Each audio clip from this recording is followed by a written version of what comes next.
अभी तक बहुत से सवालात मौसूल हो चुके हैं और उनमें से कुछ सवालात ऐसे हैं कि जिन पर आज हम बात करेंगे। मिसाल के तौर पर बड़ी तादाद में ये सवाल मौसूल हुआ है कि आपका कहना है कि ये जो कुरान है ये अपने नज़ूल से लेकर अस्सात के क़याम तक की तारीख़ है।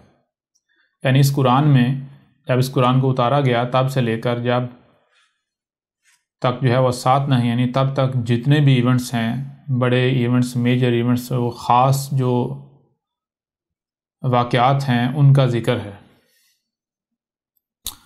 तो फिर सवाल ये पैदा होता है कि आज इस वक्त जो हो रहा है इसका भी ज़िक्र कुरान में होना चाहिए। अगर है तो वो कहाँ है, इस पर हम बात करेंगे। फिर इसके अलावा जो दूसरा बड़ा सवाल है वो ये है कि आपने अपनी कई वीडियोज़ में कहा है कि इस कुरान में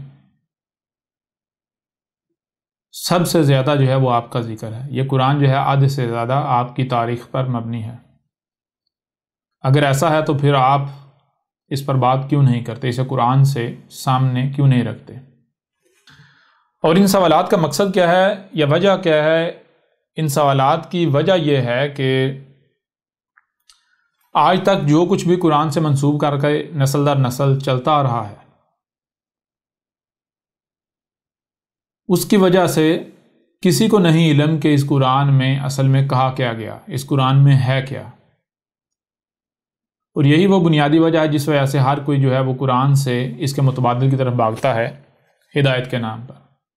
यानी हर कोई ज़बान से तो ये दावा करता है, अक्सरियत ज़बान से तो ये कहती है कि इस कुरान में हर सवाल का जवाब मौजूद है, हर सवाल का हल मौजूद है, लेकिन अमल उनका इसके बिल्कुल बरक्स है। जब अमल को देखा जाए तो वो कहते हैं कुरान में अहकामात तो हैं लेकिन उनकी डिटेल्स कुरान में नहीं है। लिहाजा फिर क्या करते हैं, ये डिटेल्स के नाम पर, तफासिल के नाम पर वो गैर कुरान से रुजू करते हैं, उसकी तरफ दौड़ते हैं, भागे चले जाते हैं। तो ज़ाहिर सी बात है जब छोटे से छोटे मसाइल के लिए, छोटे से छोटे मामलात के लिए इनको कुरान में कुछ नहीं मिल रहा, तो फिर जो बात अहमद ईसा ने आकर कही कि ये कुरान जो है ये अपने नज़ूल से लेकर अस्सात के क़याम तक की आसन तारीख़ है, तो ये इनको कहाँ नज़र आएगा? इनके नज़दीक तो ऐसी कोई चीज़ है ही नहीं इसमें। आज जो कुछ हो रहा है ये कुरान में इनको कहाँ नज़र आएगा? ज़ाहिर है जब नज़र नहीं आएगा सवाल तो खड़ा होगा, जी आपने अगर ये कहा है तो फिर दिखाएं हमें कुरान में कहा है। क्यों? क्योंकि जी हमें तो कुरान में नज़र नहीं आया, आज तक ना नज़र आ रहा है, लिहाजा आप दिखाएं। फिर इसके अलावा इसी तरह जो अहमद ईसा ने कहा, यानी मैंने कहा कि इस कुरान में सबसे ज़्यादा मेरा ज़िक्र है, यह कुरान आधे से ज़्यादा मेरी तारीख़ से, मेरे ज़िक्र से भरा पड़ा है, तो इस हवाले से भी ज़ाहिर है आज तक ना किसी ने सुना, ना किसी को इस कुरान के नाम पर जो तराजुमा तफासीर हैं, जो कुछ भी कुरान के तराजुमा तफासीर के नाम पर मौजूद है, उसमें तो ऐसी कोई चीज़ मिलती ही नहीं। तो ज़ाहिर सवाल तो खड़ा होगा, अगर आपने कहा है तो फिर इसका जवाब दें, हमारे पर वाज़ेह करें।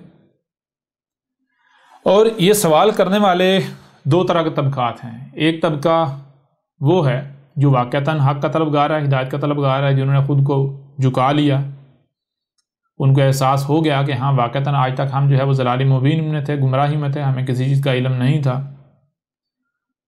और जब आज हक़ उनके ऊपर खोल खोल कर वाज़ेह किया जा रहा है तो वो इसे रिजेक्ट नहीं कर सकते चाहते हुए भी। लिहाजा जो हक़ के तलबगार हैं तो वो फिर चाहते हैं कि जैसे इब्राहीम ने कहा था, सूरह अल-बकरा में है कि ऐ मेरे रब, मैं अपने दिल के इत्मीनान के लिए देखना चाहता हूँ कि ये जो तू मौत हयात का सिस्टम जो चला रहा है, निज़ाम चला रहा है, तो इसकी मौत जो मटेरियल है ये कैसे वजूद में लाया था, ये कहाँ से वजूद में लाया था?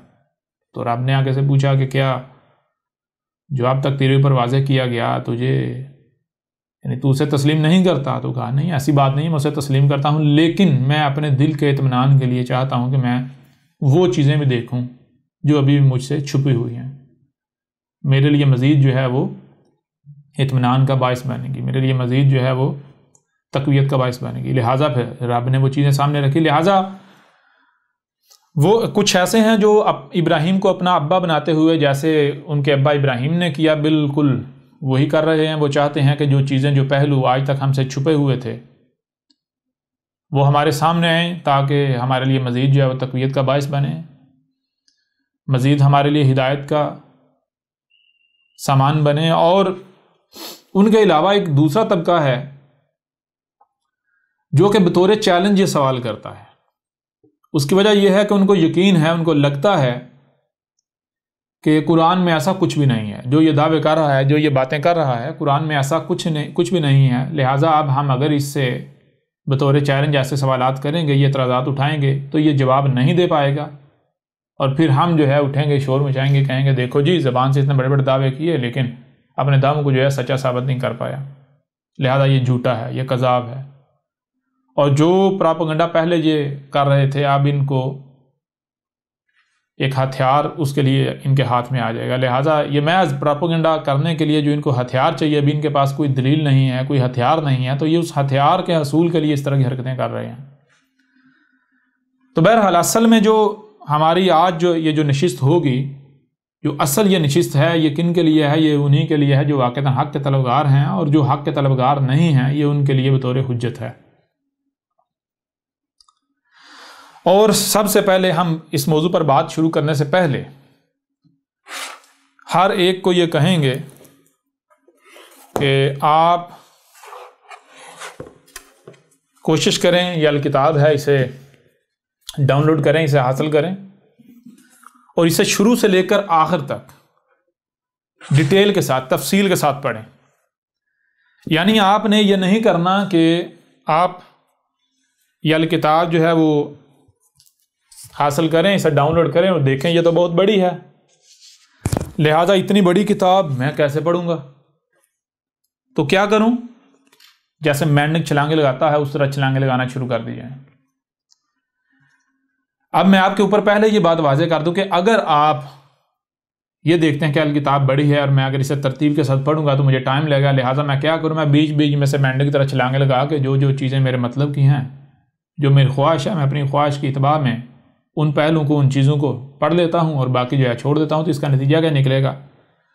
इसका नतीजा ये निकलेगा कि जैसे मिसाल के तौर पर आपके सामने मैथमेटिक्स का, रियाजी का एक बड़ा फिगर लिखा हुआ है, 2 + 5 - ये इस तरह ही अब अगर आप कहीं पर भी छलांग लगाते हैं, यानी कोई एक भी हिंसा मिस कर देते हैं, कोई एक भी हिंसा जो है आप उसे नज़रअंदाज कर देते हैं, वहाँ से छलांग लगा के आगे चले जाते हैं, तो मैं आपसे सवाल करता हूँ कि क्या जो जवाब आएगा वो परफेक्ट आएगा? क्या आप परफेक्ट नतीजे पर पहुँचेंगे? तो किसी को बताने की ज़रूरत नहीं है, हर एक को पर वाज़ेह है कि भाई अगर एक भी हिंसा बीच में से मिस हो गया, उसे नज़रअंदाज किया या उससे एराज़ किया, तो नतीजा जो है वो सही सामने नहीं आएगा, नतीजा गलत सामने आएगा। हम जो असल मंजिल है उस पर नहीं पहुँचेंगे, बल्कि हम किसी खाई में जा गिरेंगे। तो जैसे मैथमेटिक्स है, बिल्कुल इसी तरह ये जो अल किताब है, इसकी तरतीब बिल्कुल इसी तरह है। अगर मिसाल के तौर पर आप इसमें से कहीं से अपने मनपसंद की शय जो है उसको जाके पढ़ने की कोशिश करते हैं, तो उसका नतीजा ये निकलेगा कि आप हिदायत के बजाय गुमराही की तरफ चले जाएंगे। ये बिल्कुल ऐसे ही होगा जैसे कुरान में आप देखते हैं बहुत सारी आयत हैं। मिसाल के तौर पर जो आयत है कि उस वक्त तक जो है वह सलात के करीब नहीं जाना जाता कि तुम हालत सकर में हो। अब अगर इस आयत का पहला हिस्सा ले लिया जाए कि तुमने सलात के करीब भी नहीं जाना, और दूसरा हिस्सा जो उसको छोड़ दिया जाए, तो नतीजा क्या निकलेगा?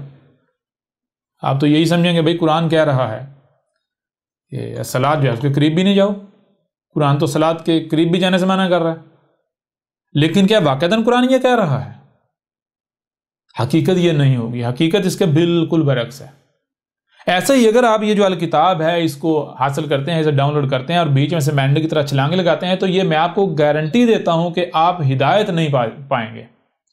और अगर कोई तनकीदी निगाह से पढ़ना चाहता है, कोई रद्द करने के नाम पर, अहमद ईसा को गलत साबित करने के नाम पर पढ़ता है, तो पहले तो मैं उसे ये कहूँगा कि भाई आप अगर वाक़तन रद्द करना चाहते हो, वाक़तन आप मुखलिस हो अपने साथ और दूसरों के साथ भी, वाक़तन आप हक़ के तलबगार हो, तो फिर आप ऐसा करना कि इसको शुरू से लेकर आखिर तक तरतीब के साथ पढ़ना।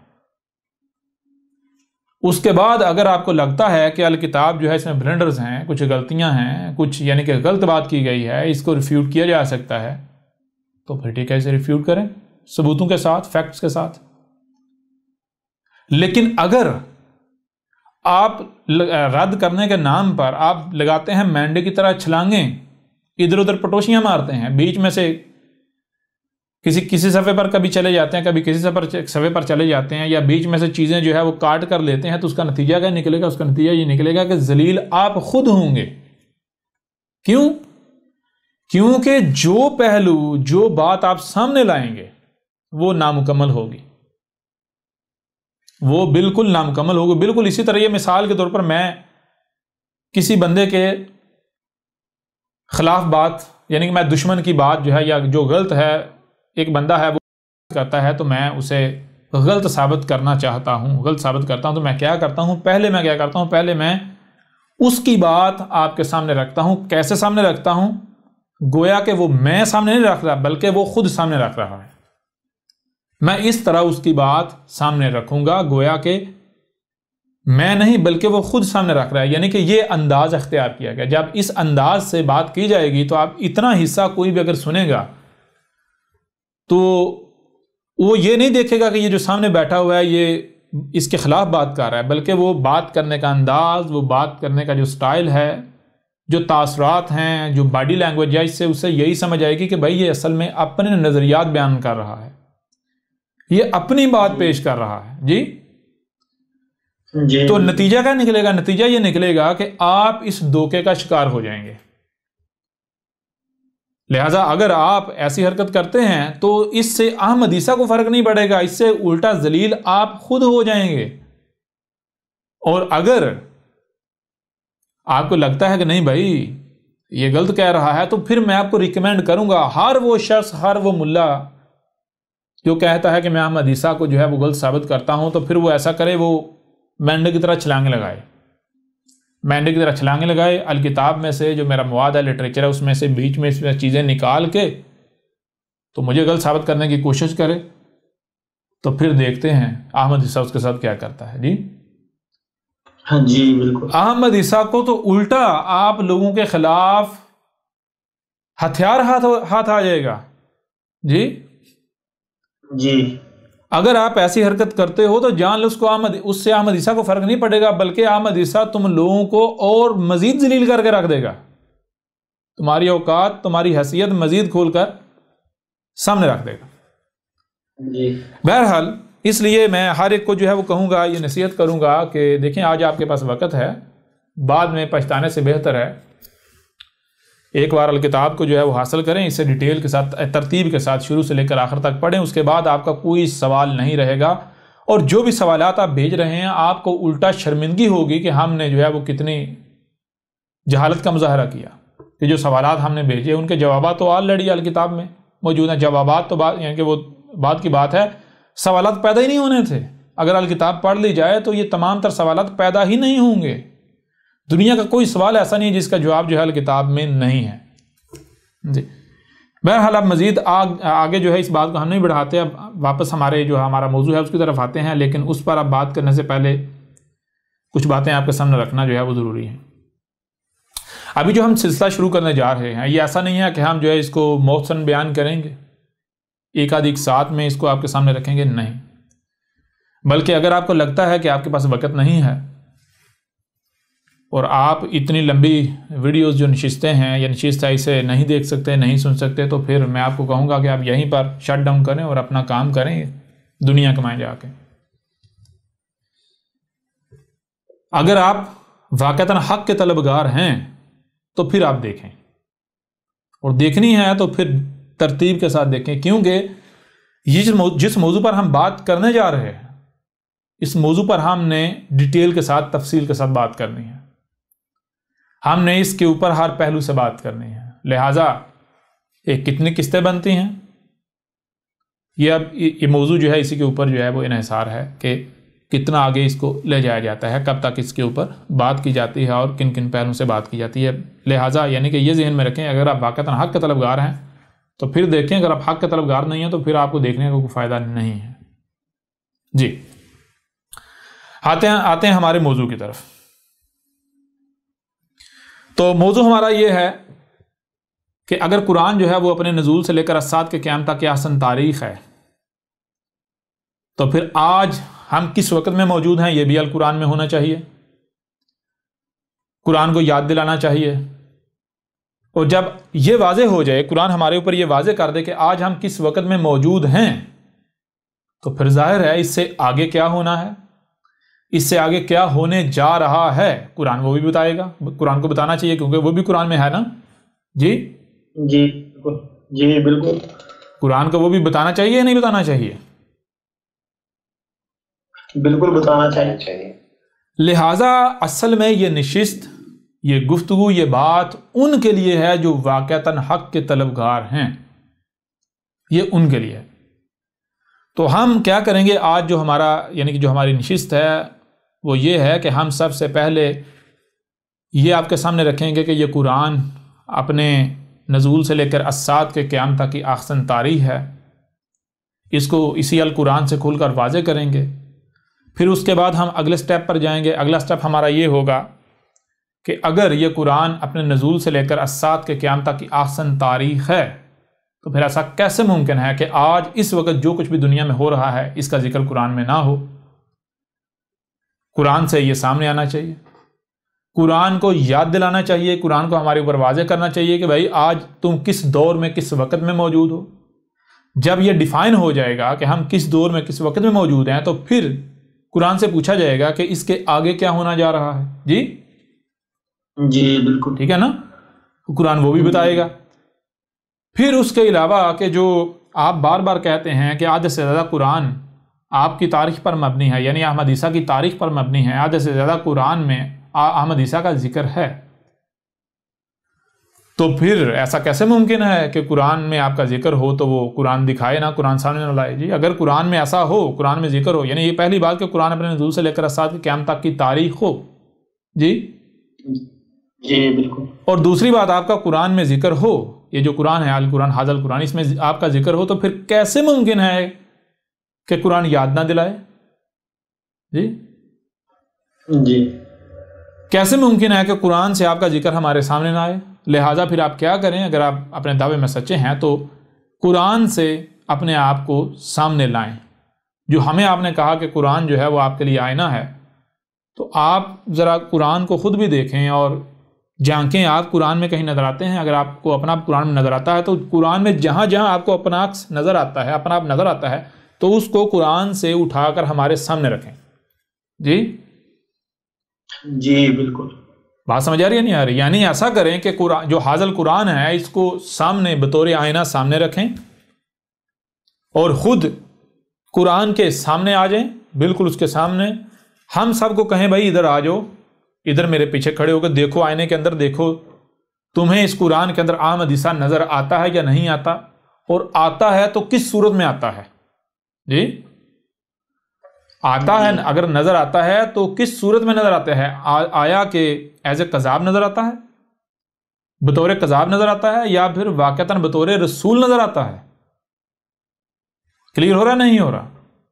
जी बिल्कुल क्लियर हो रहा है। जी जी उस्ताद जी बिल्कुल। हाँ, एक बात तो ये होगी। दूसरी बात आगे बढ़ने से पहले हम शुरू में ही ये बात वाज़ेह कर देना चाहते हैं कि दुनिया में अगर कोई भी शख्स ऐसा है जो ये समझता है कि अहमद ईसा कज़्ज़ाब है, अहमद ईसा गलत है, अहमद ईसा बातिल है, तो अहमद ईसा उसे खुलम खुला चैलेंज करता है कि वो आए मैदान में और अहमद ईसा को गलत साबित करके दिखाए, अहमद ईसा को बातिल साबित करके दिखाए। और बातिल साबित करने का मतलब क्या होता है? बातिल साबित करने का मतलब यह होता है कि आपने मुझे फैक्ट्स के साथ, सबूतों के साथ गलत साबित करना है। अपना जो मुंह है उसे एग्जॉस्ट साबित नहीं करना। जी जी बिल्कुल। अपना जो मुंह है उसको एक हवा खारिज करने वाली मशीन साबित नहीं करना। क्लियर हो रहा नहीं हो रहा? जी बिल्कुल क्लियर। और फिर इससे पहले भी अहमद ईसा कई बार ये बात वाज़ेह कर चुका, नवंबर में भी ये कहा था कि जो भी अहमद ईसा का चैलेंज एक्सेप्ट करता है तो उसके ऊपर लाजिम है कि वो मैदान में आए और जो ये अल किताब है इसका रद्द करे, इसका रद्द करे। और अगर रद्द नहीं कर पाता कोई भी तो इसका मतलब क्या है? और हक किसे कहते हैं? और दूसरी बात, अगर कोई कहता है जी अहमद ईसा मैं तेरा चैलेंज कबूल करता हूं, तेरा चैलेंज एक्सेप्ट करता हूं, और वो अल किताब का रद्द भी नहीं करता, अल किताब का रद्द भी नहीं करता, तो इसका मतलब क्या होगा? इसका मतलब खुलम खुला ये होगा कि वो खुद जाहिल है, बेवकूफ है। जी जी बिल्कुल, वो खुद बातिल है। अगर कोई जिद करता है आ हमारे सामने आ, हमारे दरमियान आ, हमारा मुकाबला कर, हमारे, तो मुकाबला मुझे ये बताएं कि आपने मेरे साथ कुश्ती करनी है? जी जी मेरे साथ कुश्ती करनी है आपने? जी अगर तो कुश्ती करनी है तो फिर तो ठीक है, अगर मैं कुश्ती करने के लिए आया हूं तो फिर तो ठीक है। लेकिन अगर यहां बात हो रही है हक व बातिल की, तो मुझे आपने बातिल साबित करना है। बातिल साबित करने के लिए मेरा आपके घर में, आपकी गली में, आपके मोहल्ले में होने की जरूरत नहीं है, शर्त नहीं है। जी जी बिल्कुल ऐसा ही। अगर आपने किसी को भी गलत साबित करना है, किसी को भी बातिल साबित करना है, तो उसके लिए उसकी बात का इल्म होना लाजिम है। पहले उस शख्स की बात का आपके पास इल्म होना लाजिम है कि भाई वो कह क्या रहा है, उसकी बात क्या है। तो फिर क्या करें, उसकी बात, उसका नुक्ता नज़र, उसका ओपिनियन जो है उसे सामने रखें, और फिर आप उसको अपने ओपिनियन से, अपने नुक्ता नज़र से, अपने नॉलेज से उसको रिजेक्ट करें, उसको रॉन्ग साबित करें, गलत साबित करें। क्लियर हो रहा, नहीं हो रहा? जी बिल्कुल हो रहा। और अगर ऐसा है कि भाई सामने वाला जो है उसका ओपिनियन सामने नहीं है, उसकी बात सामने नहीं है, वो सिर्फ ज़बान से कहे जा रहा है जी कोई आओ मुझे गलत साबित करो, आओ मुझे गलत साबित करो, और उसकी बात सामने नहीं है, उसका मौक़िफ़ सामने नहीं है, उसने अभी अपना मौक़िफ़ पेश नहीं किया, तो ऐसे शख्स को कहा जाएगा भाई पहले अपना मौक़िफ़ तो पेश कर, पहले अपनी बात तो सामने रख। जी जी उससे भी आप ये नहीं कह सकते कि आ हमारे सामने आ, हमारे पास आ, हमारे घर में आ, हमारी गली में आ, हमारे मोहल्ले में आ। क्यों? क्या उसके साथ आपने कुश्ती करनी है? जी जी आपने उसे गलत साबित करना है। गलत साबित करने के लिए आपको उसके मौक़िफ़ का इल्म होना चाहिए, उसकी बात का इल्म होना चाहिए। तो उससे यह डिमांड नहीं की जाएगी कि आ हमारी गली में आ, हमारे मोहल्ले में आ, फलां जगह पर आ, फलां जगह पर आ, बल्कि उसे कहा जाएगा कि भाई पहले अपना मौक़िफ़ तो पेश करो, अपनी बात तो हमारे सामने रखो। जब तक आप अपनी बात हमारे सामने नहीं रखोगे तब तक हम आपको गलत साबित कैसे कर सकते हैं? जी जी गलत तो उसे साबित किया जाता है जिसकी बात पहले सामने हो, जिसका मौक़िफ़ सामने हो, फिर गलत साबित किया जाना मुमकिन या नामुमकिन है। जी जी भाई किसी भी चीज़ का इनकार कब किया जाएगा? इनकार तो तब किया जाएगा ना जब उसका वजूद हो। अगर वजूद ही ना हो तो इनकार आप कर सकते हैं? नहीं कर सकते, नहीं कर सकते। तो ये चीज़ है कि अगर तो अहमद ईसा सिर्फ ज़बान कर रहा है जी मुझे गलत साबित करो, मुझे गलत साबित करो, मुझे गलत साबित करो, तो फिर तो ठीक है, अहमद ईसा को कहना चाहिए कि भाई पहले अपना मौक़िफ़ तो पेश कर, अपनी बात तो पेश कर। जब तक तो अपनी बात पेश नहीं करता हम तुझे गलत साबित कैसे कर सकते हैं? हम तेरा मुकाबला कैसे कर सकते हैं? ये तो ऐसे ही हम दीवार के साथ टक्करें यानी वो एक तरफा टक्करें मारना शुरू कर दें। लेकिन अगर ऐसा नहीं है, अहमद ईसा का मौक़िफ़ सामने है, अहमद ईसा की बात सारी की सारी खुलम खुला सामने है, एक एक बात सामने है, पूरे का पूरा मौक़िफ़ सामने है। जी ये 7 किलो वजनी अल किताब की सूरत में 1600 सफ़ात हैं, इस सूरत में सामने है। इसके अलावा 58 एपिसोड्स पर मबनी जो है वो डॉक्यूमेंट्री सामने है। उसके अलावा दर्जनों नशिस्तें हैं जी, वीडियोस हैं, ऑडियोज हैं, वो सामने हैं। तो फिर रद्द करने के लिए, अहमद ईसा को गलत साबित करने के लिए, अहमद ईसा का मुकाबला करने के लिए आपको और क्या चाहिए? इसके बावजूद अगर आप कहते हैं कि हमारी गली में आ, हमारे मोहल्ले में आ, हमारे घर में आ, फलां जगह पर आ, तो मुझे ये बताएं क्या आपने मुझसे अपने कपड़े धुलवाने हैं? या मुझे ये बताएं कि मैं और आके आपके सर पर जूते मारूं?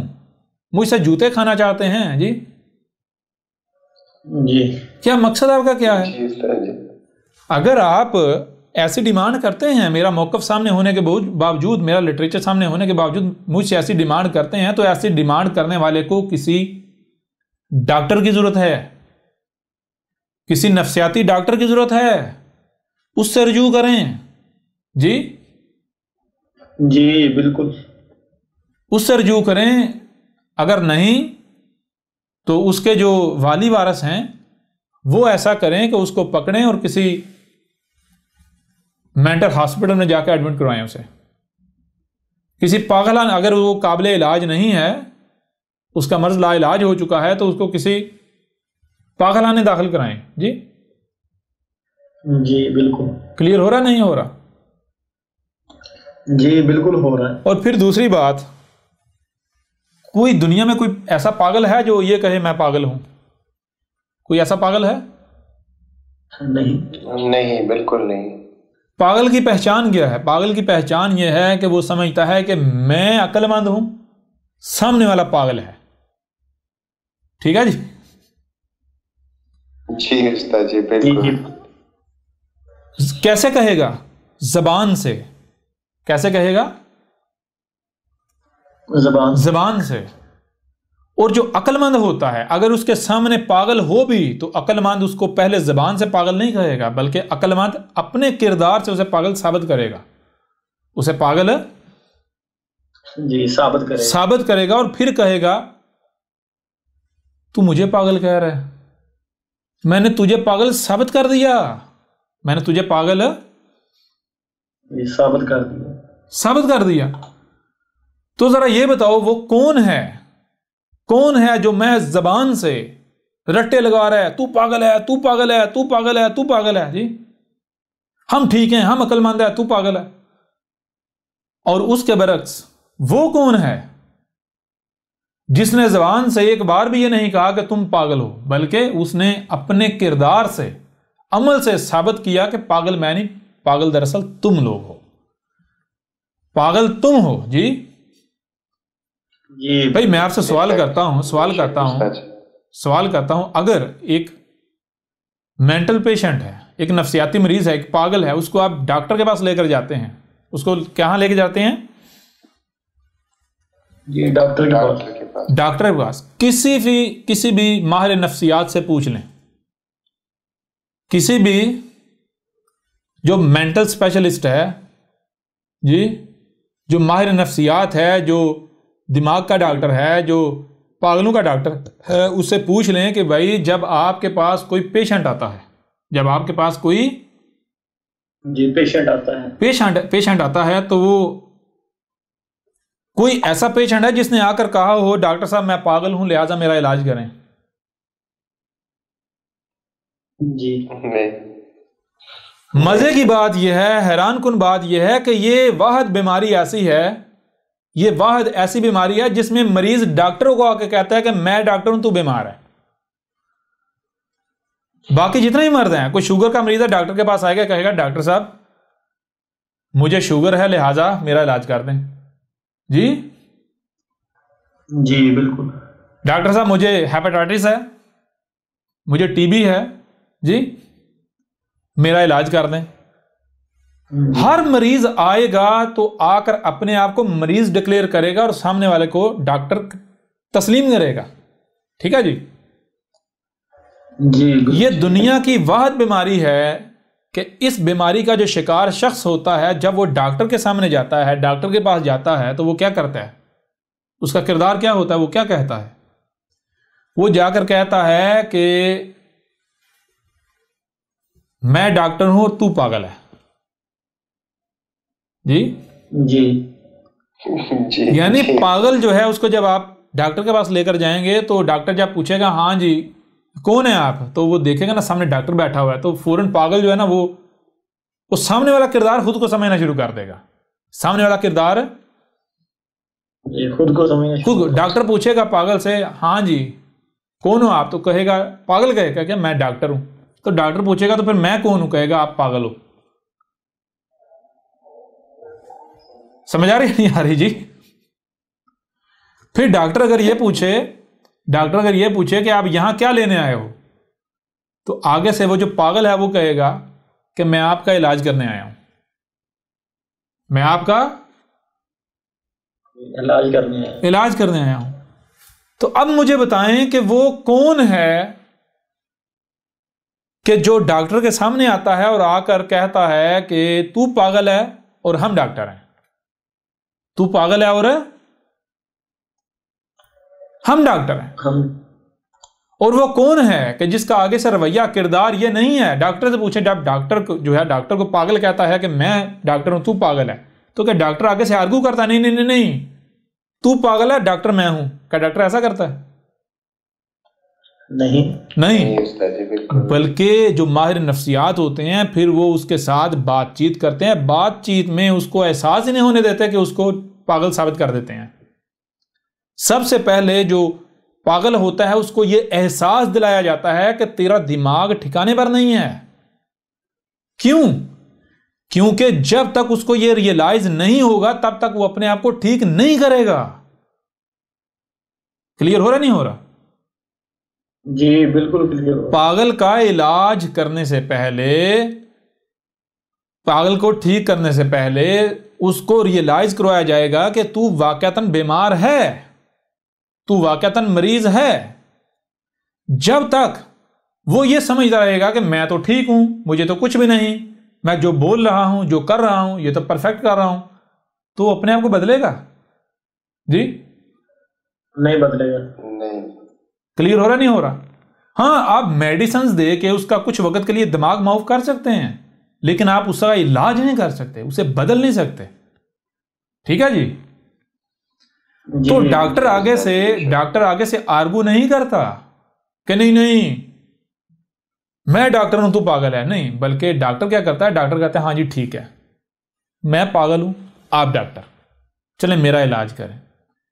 डॉक्टर फिर उससे सवालात करता है, ऐसे सवालात करता है, ऐसे नुक्ते उसके सामने रखता है, ऐसी बातें उसके सामने रखता है कि अब सामने वाला जो है वो, उसको समझ नहीं आती मैं इसका जवाब क्या दूं, क्या करूं मैं, वो फंसना शुरू हो जाता है। लिहाजा अब डॉक्टर उसके ऊपर उसको फोर्स नहीं करता कि नहीं तू मान ले तू पागल है, नहीं, बल्कि डॉक्टर उसके साथ गुफ्तगू में आगे बढ़ता चला जाए। जैसे जैसे डॉक्टर गुफ्तगू में आगे बढ़ता चला जाता है तो वो जो पागल होता है उसको रियलाइज होना शुरू हो जाता है कि वाकईतन भाई मैं हिला हुआ हूं, मेरा दिमाग ठिकाने पर नहीं है। जी जी बिल्कुल। एक नशिस्त होती है, दो नशिस्तें होती हैं, तीन नशिस्तें होती हैं। माहिर नफ्सियात जो होते हैं, वाकईतन जो माहिर नफ्सियात होता है, अहमद ईसा चैलेंज करता है दुनिया का कोई भी पागल है अहमद ईसा के सामने ले आओ।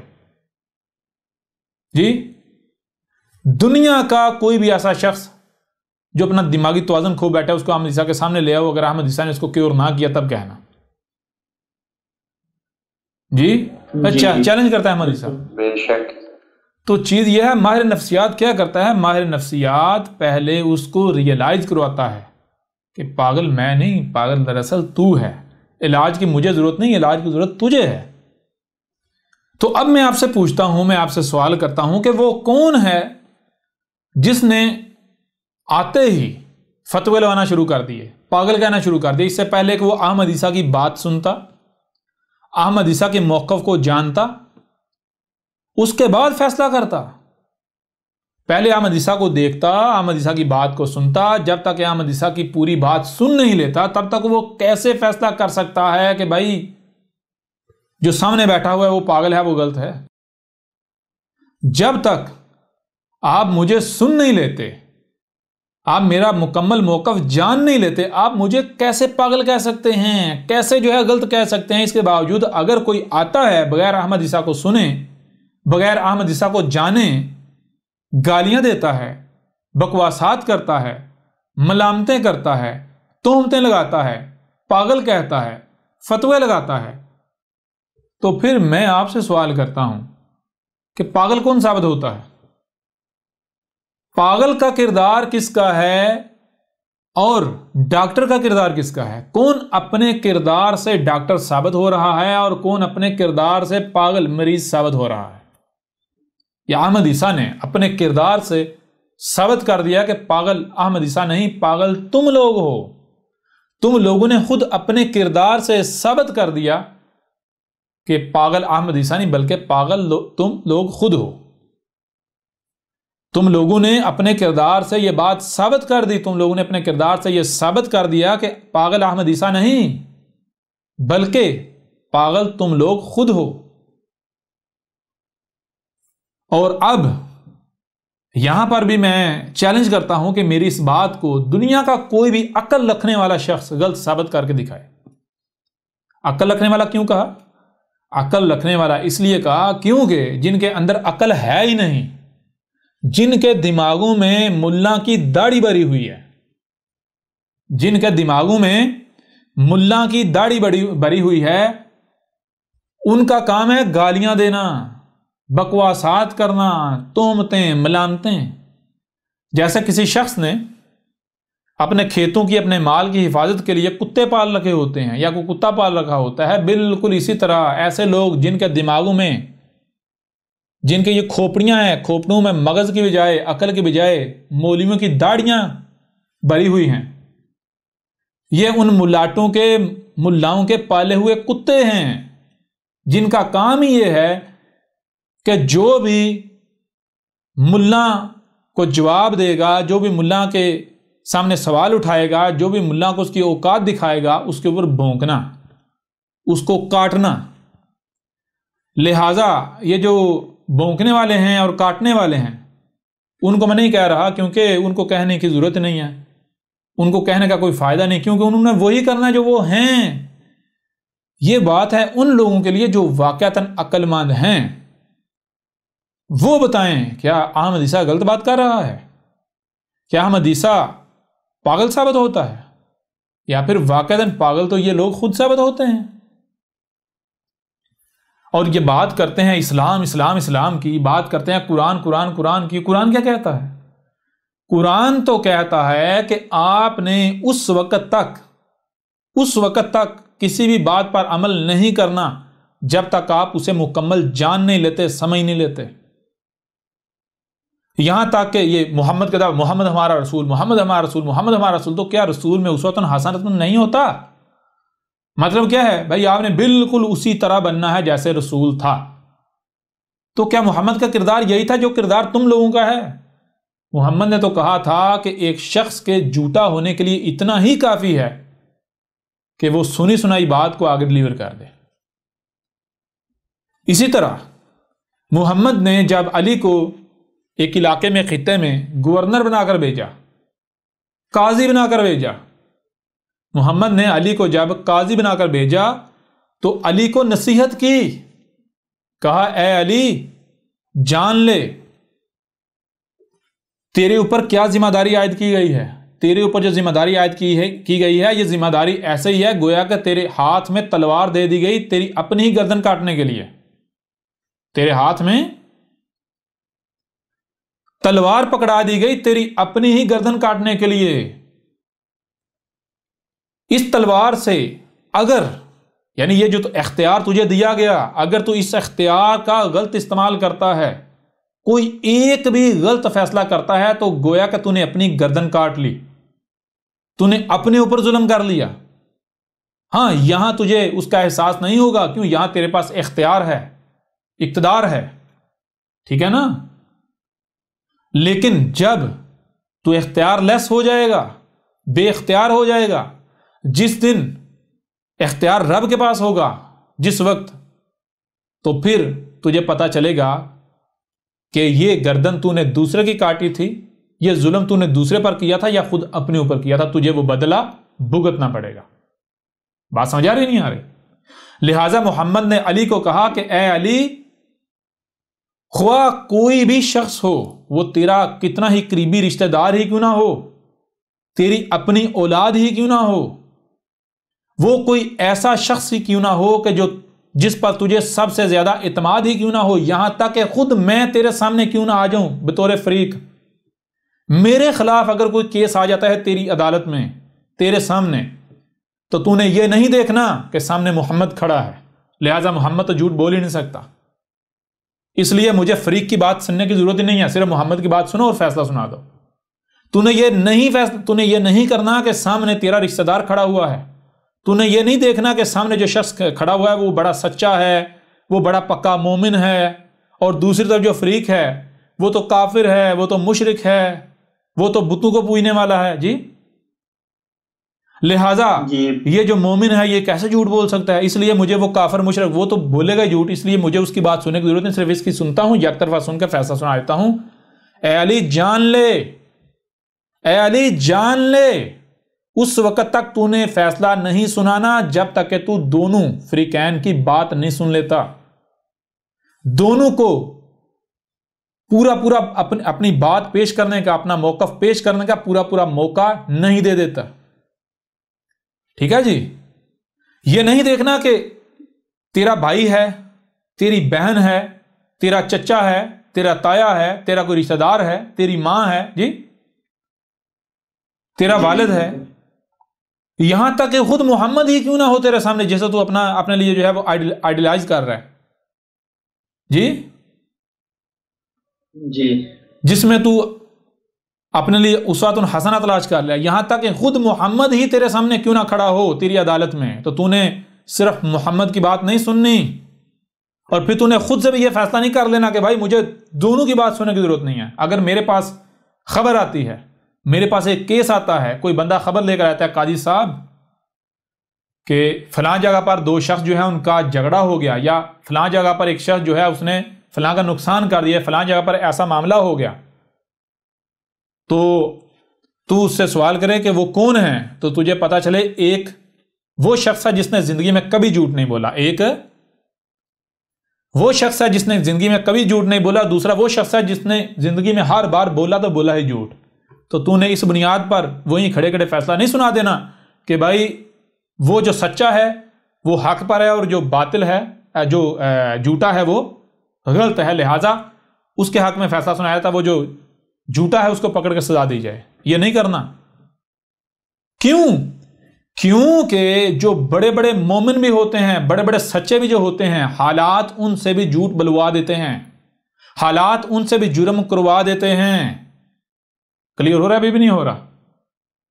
जी बिल्कुल हो रहा है। इसलिए ए अली तेरे सामने कोई ही क्यों ना आ जाए, तेरा बड़े से बड़ा दुश्मन ही क्यों ना तेरी अदालत में आ जाए, तेरा बड़े से बड़ा दोस्त ही दूसरी तरफ क्यों ना आ जाए, तुमने दोस्ती और दुश्मनी की बुनियाद पर फैसला नहीं करना, तुमने रिश्तेदारी और गैर रिश्तेदारी की बुनियाद पर फैसला नहीं करना।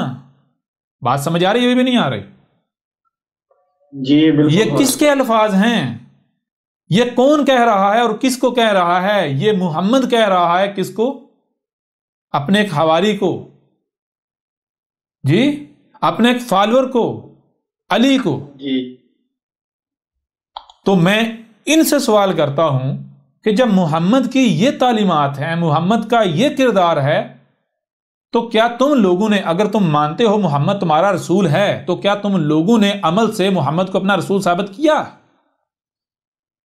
जी, तुम लोगों ने अमल से मोहम्मद को अपने लिए अपना रसूल साबित किया, प्रूव किया? तुम लोगों के अगर किरदार को देखा जाए तो तुम्हारा किरदार क्या है?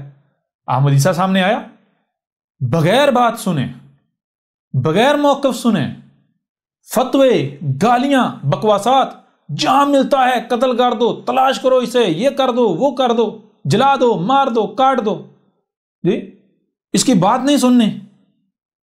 यह मोहम्मद ने सिखाया तुम्हें? यह है तुम्हारा इस्लाम जी? जी ये सिखाया? तुम कहते हो कि मोहम्मद तुम्हारा रसूल है? दुनिया में सबसे बड़े झूठे और मकार हो तुम लोग। गलत साबित करो अहमद ईसा को, यहां पर भी गलत साबित कर दो, कहो कि नहीं मोहम्मद का यह किरदार नहीं था जो तू कह रहा है, साबित करो मोहम्मद का यह किरदार नहीं था कि अहमद ईसा जो किरदार तेरा है, और अपने किरदार को मोहम्मद का किरदार साबित करो। अगर तुम नहीं कर सकते तो फिर इसका मतलब क्या है? मतलब क्या है? मतलब तो यह है कि या तो फिर तुम झूठे हो, अगर तुम सच्चे हो तुम झूठे नहीं, तो फिर मोहम्मद भी तुम्हारे जैसा था, मोहम्मद भी जी तुम्हारे जैसा था। जाहिर यार, तुम मोहम्मद को क्या क्लेम करते हो? तुम कहते मोहम्मद हमारा रसूल। जब तुम कहते मोहम्मद हमारा रसूल है या रसूल था, कुरान क्या कह रहा है? कुरान तो कह रहा है कि रसूल में तुमने अपने लिए उसवतुन हसना अखज़ करना है, तुमने बिल्कुल उसी तरह बनना है जैसा रसूल होता है, जैसा रसूल होता है। और रसूल होता क्या है? रसूल तो तुम्हारे लिए एक प्रैक्टिकल एग्जाम्पल तुम्हारे सामने लाया जाता है, तुम्हें प्रैक्टिकली दिखाया जाए, एज ए ह्यूमन बीइंग तुम्हें तुम्हारे सामने रखा जाए, तुम्हारे ऊपर वाजे किया जाए कि तुम कैसे पैदा होते हो, उसके बाद कैसे मुख्तलिफ हालातों वाक़यात से गुजरते हो, परवान चढ़ते हो, उसके बाद फिर तुमने क्या करना है, कैसे हिदायत पानी है। जी अब अगर तुम लोग अपना किरदार तो देखो, जरा किरदार देखो, क्या तुम लोग ने अहमद ईसा की बात सुन ली, अहमद ईसा का मौक़िफ़ सुन लिया? कि अगर तो तुम लोगों ने अहमद ईसा की बात सुन ली, अगर तुम लोगों ने अहमद ईसा का मौक़िफ़ सुन लिया, फिर अहमद ईसा को गलत साबित कर दिया, तो तुम दो गालियां मलामतें करो, जो जी चाहे करो, कोई तुम्हें पूछने वाला नहीं। जी कोई तुम्हें पूछने वाला नहीं। लेकिन बगैर अहमद ईसा को सुने, बगैर अहमद ईसा का मौक़िफ़ जाने और तुम फैसला सुना दो, तुम फैसला सुना दो। मिसाल के तौर पर मुझे बहुत तरफ से, यानी हर तरफ से, यानी कि जो भी मेरे पास आता है, जिससे भी मेरी मुलाकात होती है, जिस जरिए से भी हो, सबसे पहली जो मेरे सामने बात रखी जाती है वो ये होती है, जब अपने बारे में बताते हैं उसके बाद जो सबसे पहली बात होती है वो क्या होती है? जी हमने आपकी जो, यानी कि आपके बारे में फलां से पूछा, आपके बारे में पूछा, यानी किससे पूछा? उससे पूछा जिसको हम समझते थे कि वो बहुत इंटेलेक्चुअल है, वो बहुत समझदार है, वो हमें सही राय देगा, वो हमें गाइड करेगा, वो हमें आपके बारे में, यानी कि हम इसलिए उसके पास गए कि वो एक वाक़अतन इल्मी तौर पर जो है वो आपके ऊपर एक राय पेश करेगा। जी लेकिन हैरानकुन तौर पर जब हम गए, हमने जिसके सामने भी जाके आपका नाम लिया, तो उसने बगैर आपकी बात सुने, बगैर आप में जाने, सबसे पहली बात यह कि वो तो पागल है, उसके पीछे चल रहे हो, वो तो पागल है, वो तो मेंटल केस है, जी वो तो बातिल है। तो भाई मैं सवाल करता हूं आपसे कि एक शख्स आपके पास आया है, वो आपको समझ रहा था इंटेलेक्चुअल, बड़ा समझदार, बड़ी अकल रखने वाला, बड़ी अकल, क्योंकि आप अपने आप को ये पेश कर रहे थे, कोई दाढ़ी रख के, ये यानी कि बड़ी मीठी मीठी बातें करके, बड़ा ऐसे बैठ के, तो जनाब बड़े ठंडे अंदाज में अपने आप को बड़ा इंटेलेक्चुअल पेश कर रहा है। जी लिहाजा जारी बात है, जो उसके फॉलोअर्स हैं, जब भी उनके सामने कोई नई चीज़ सामने आएगी उससे राय लेंगे, कि जो भी उसे इंटेलेक्चुअल आप उससे मुतासर हो गए हैं। और कोई जिसने वो छोटी छोटी दाढ़ी रखी हुई है, और कोई जो है उसने वो फुल रगड़ा हुआ है, जी जी फुल जो है वो रगड़ा लगाया हुआ है, और वो अपने आप को अपनी बातों से बड़ा इंटेलेक्चुअल बनाकर पेश कर रहा है, बड़ा अक्लमंद बनाकर पेश कर रहा है। लेकिन जब उसके पास वही लोग जाते हैं कि जो उसको इंटेलेक्चुअल समझते हैं, उसके पास जाते हैं राय लेने के लिए कि जरा आप इंटेलेक्चुअलाना जो है, यानी कि अक्लमंदाना राय पेश करें अपनी इस शख्स के ऊपर, अहमद ईसा के ऊपर। उनको तो ये होती है, उम्मीद ये होती है कि भाई ये बड़ी समझदारी वाली बात करेंगे, ये बड़ी अक्लमंदी वाली बात करेंगे। क्यों? क्योंकि उन्होंने अहमद ईसा को सुना होता है ना, उन्होंने अहमद ईसा को सुना होता है, समझा होता है, फिर उन्हें लगता है कि भाई हो सकता है कि हमसे कोई ऐसी बात छुपी रह गई हो, कोई ऐसा पहलू छुपा रह गया हो कि जिसके सामने आते ही जो अहमद ईसा को हम समझ रहे हैं, अहमद ईसा वो साबित ना हो, अहमद ईसा गलत साबित हो जाए।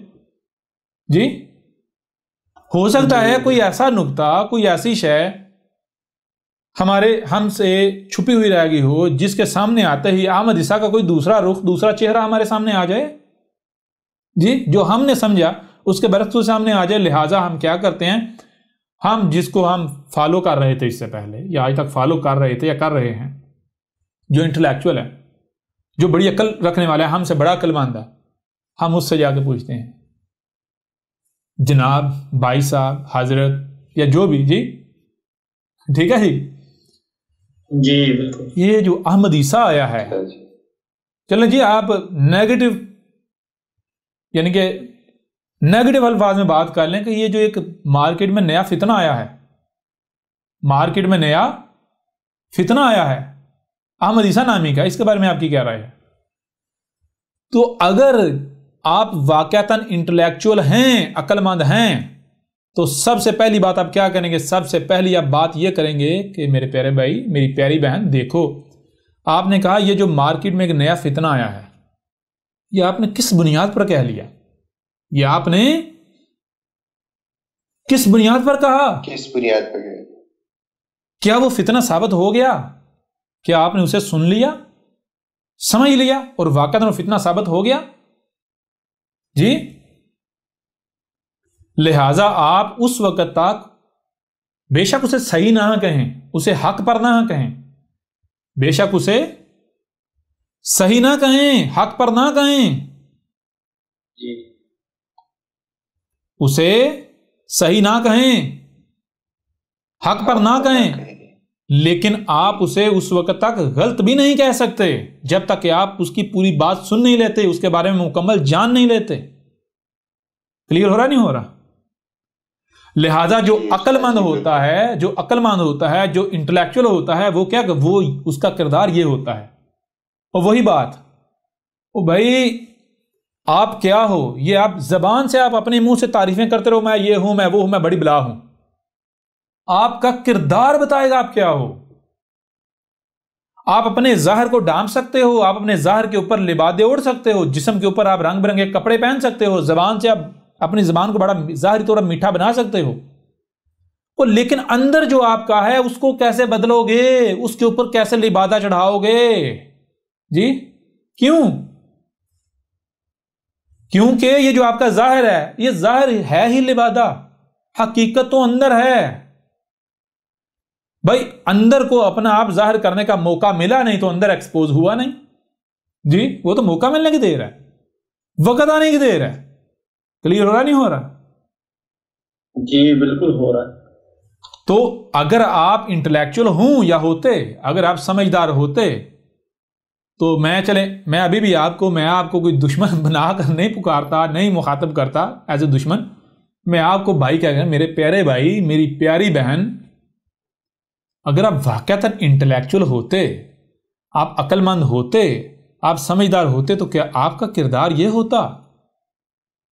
आपका किरदार ये नहीं होता, बल्कि सबसे पहली बात तो आप ये करते जो अभी हमने वाजे की। आप कहते कि मेरे भाई, मेरी बहन, आपने किस बुनियाद पर उसे पागल कहा या फितना कहा? आपको यह हक नहीं बनता उस वक्त तक जब तक कि आप उसके बारे में मुकम्मल जान नहीं लेते। बेशक आप उसे सही ना कहें, उसे हक पर ना कहें, लेकिन आप उसे गलत भी नहीं कह सकते, पागल भी नहीं कह सकते, फितना भी नहीं कह सकते जब तक कि आप उसके बारे में मुकम्मल जान नहीं लेते, आपको यकीन नहीं होता, इत्मीनान नहीं होता।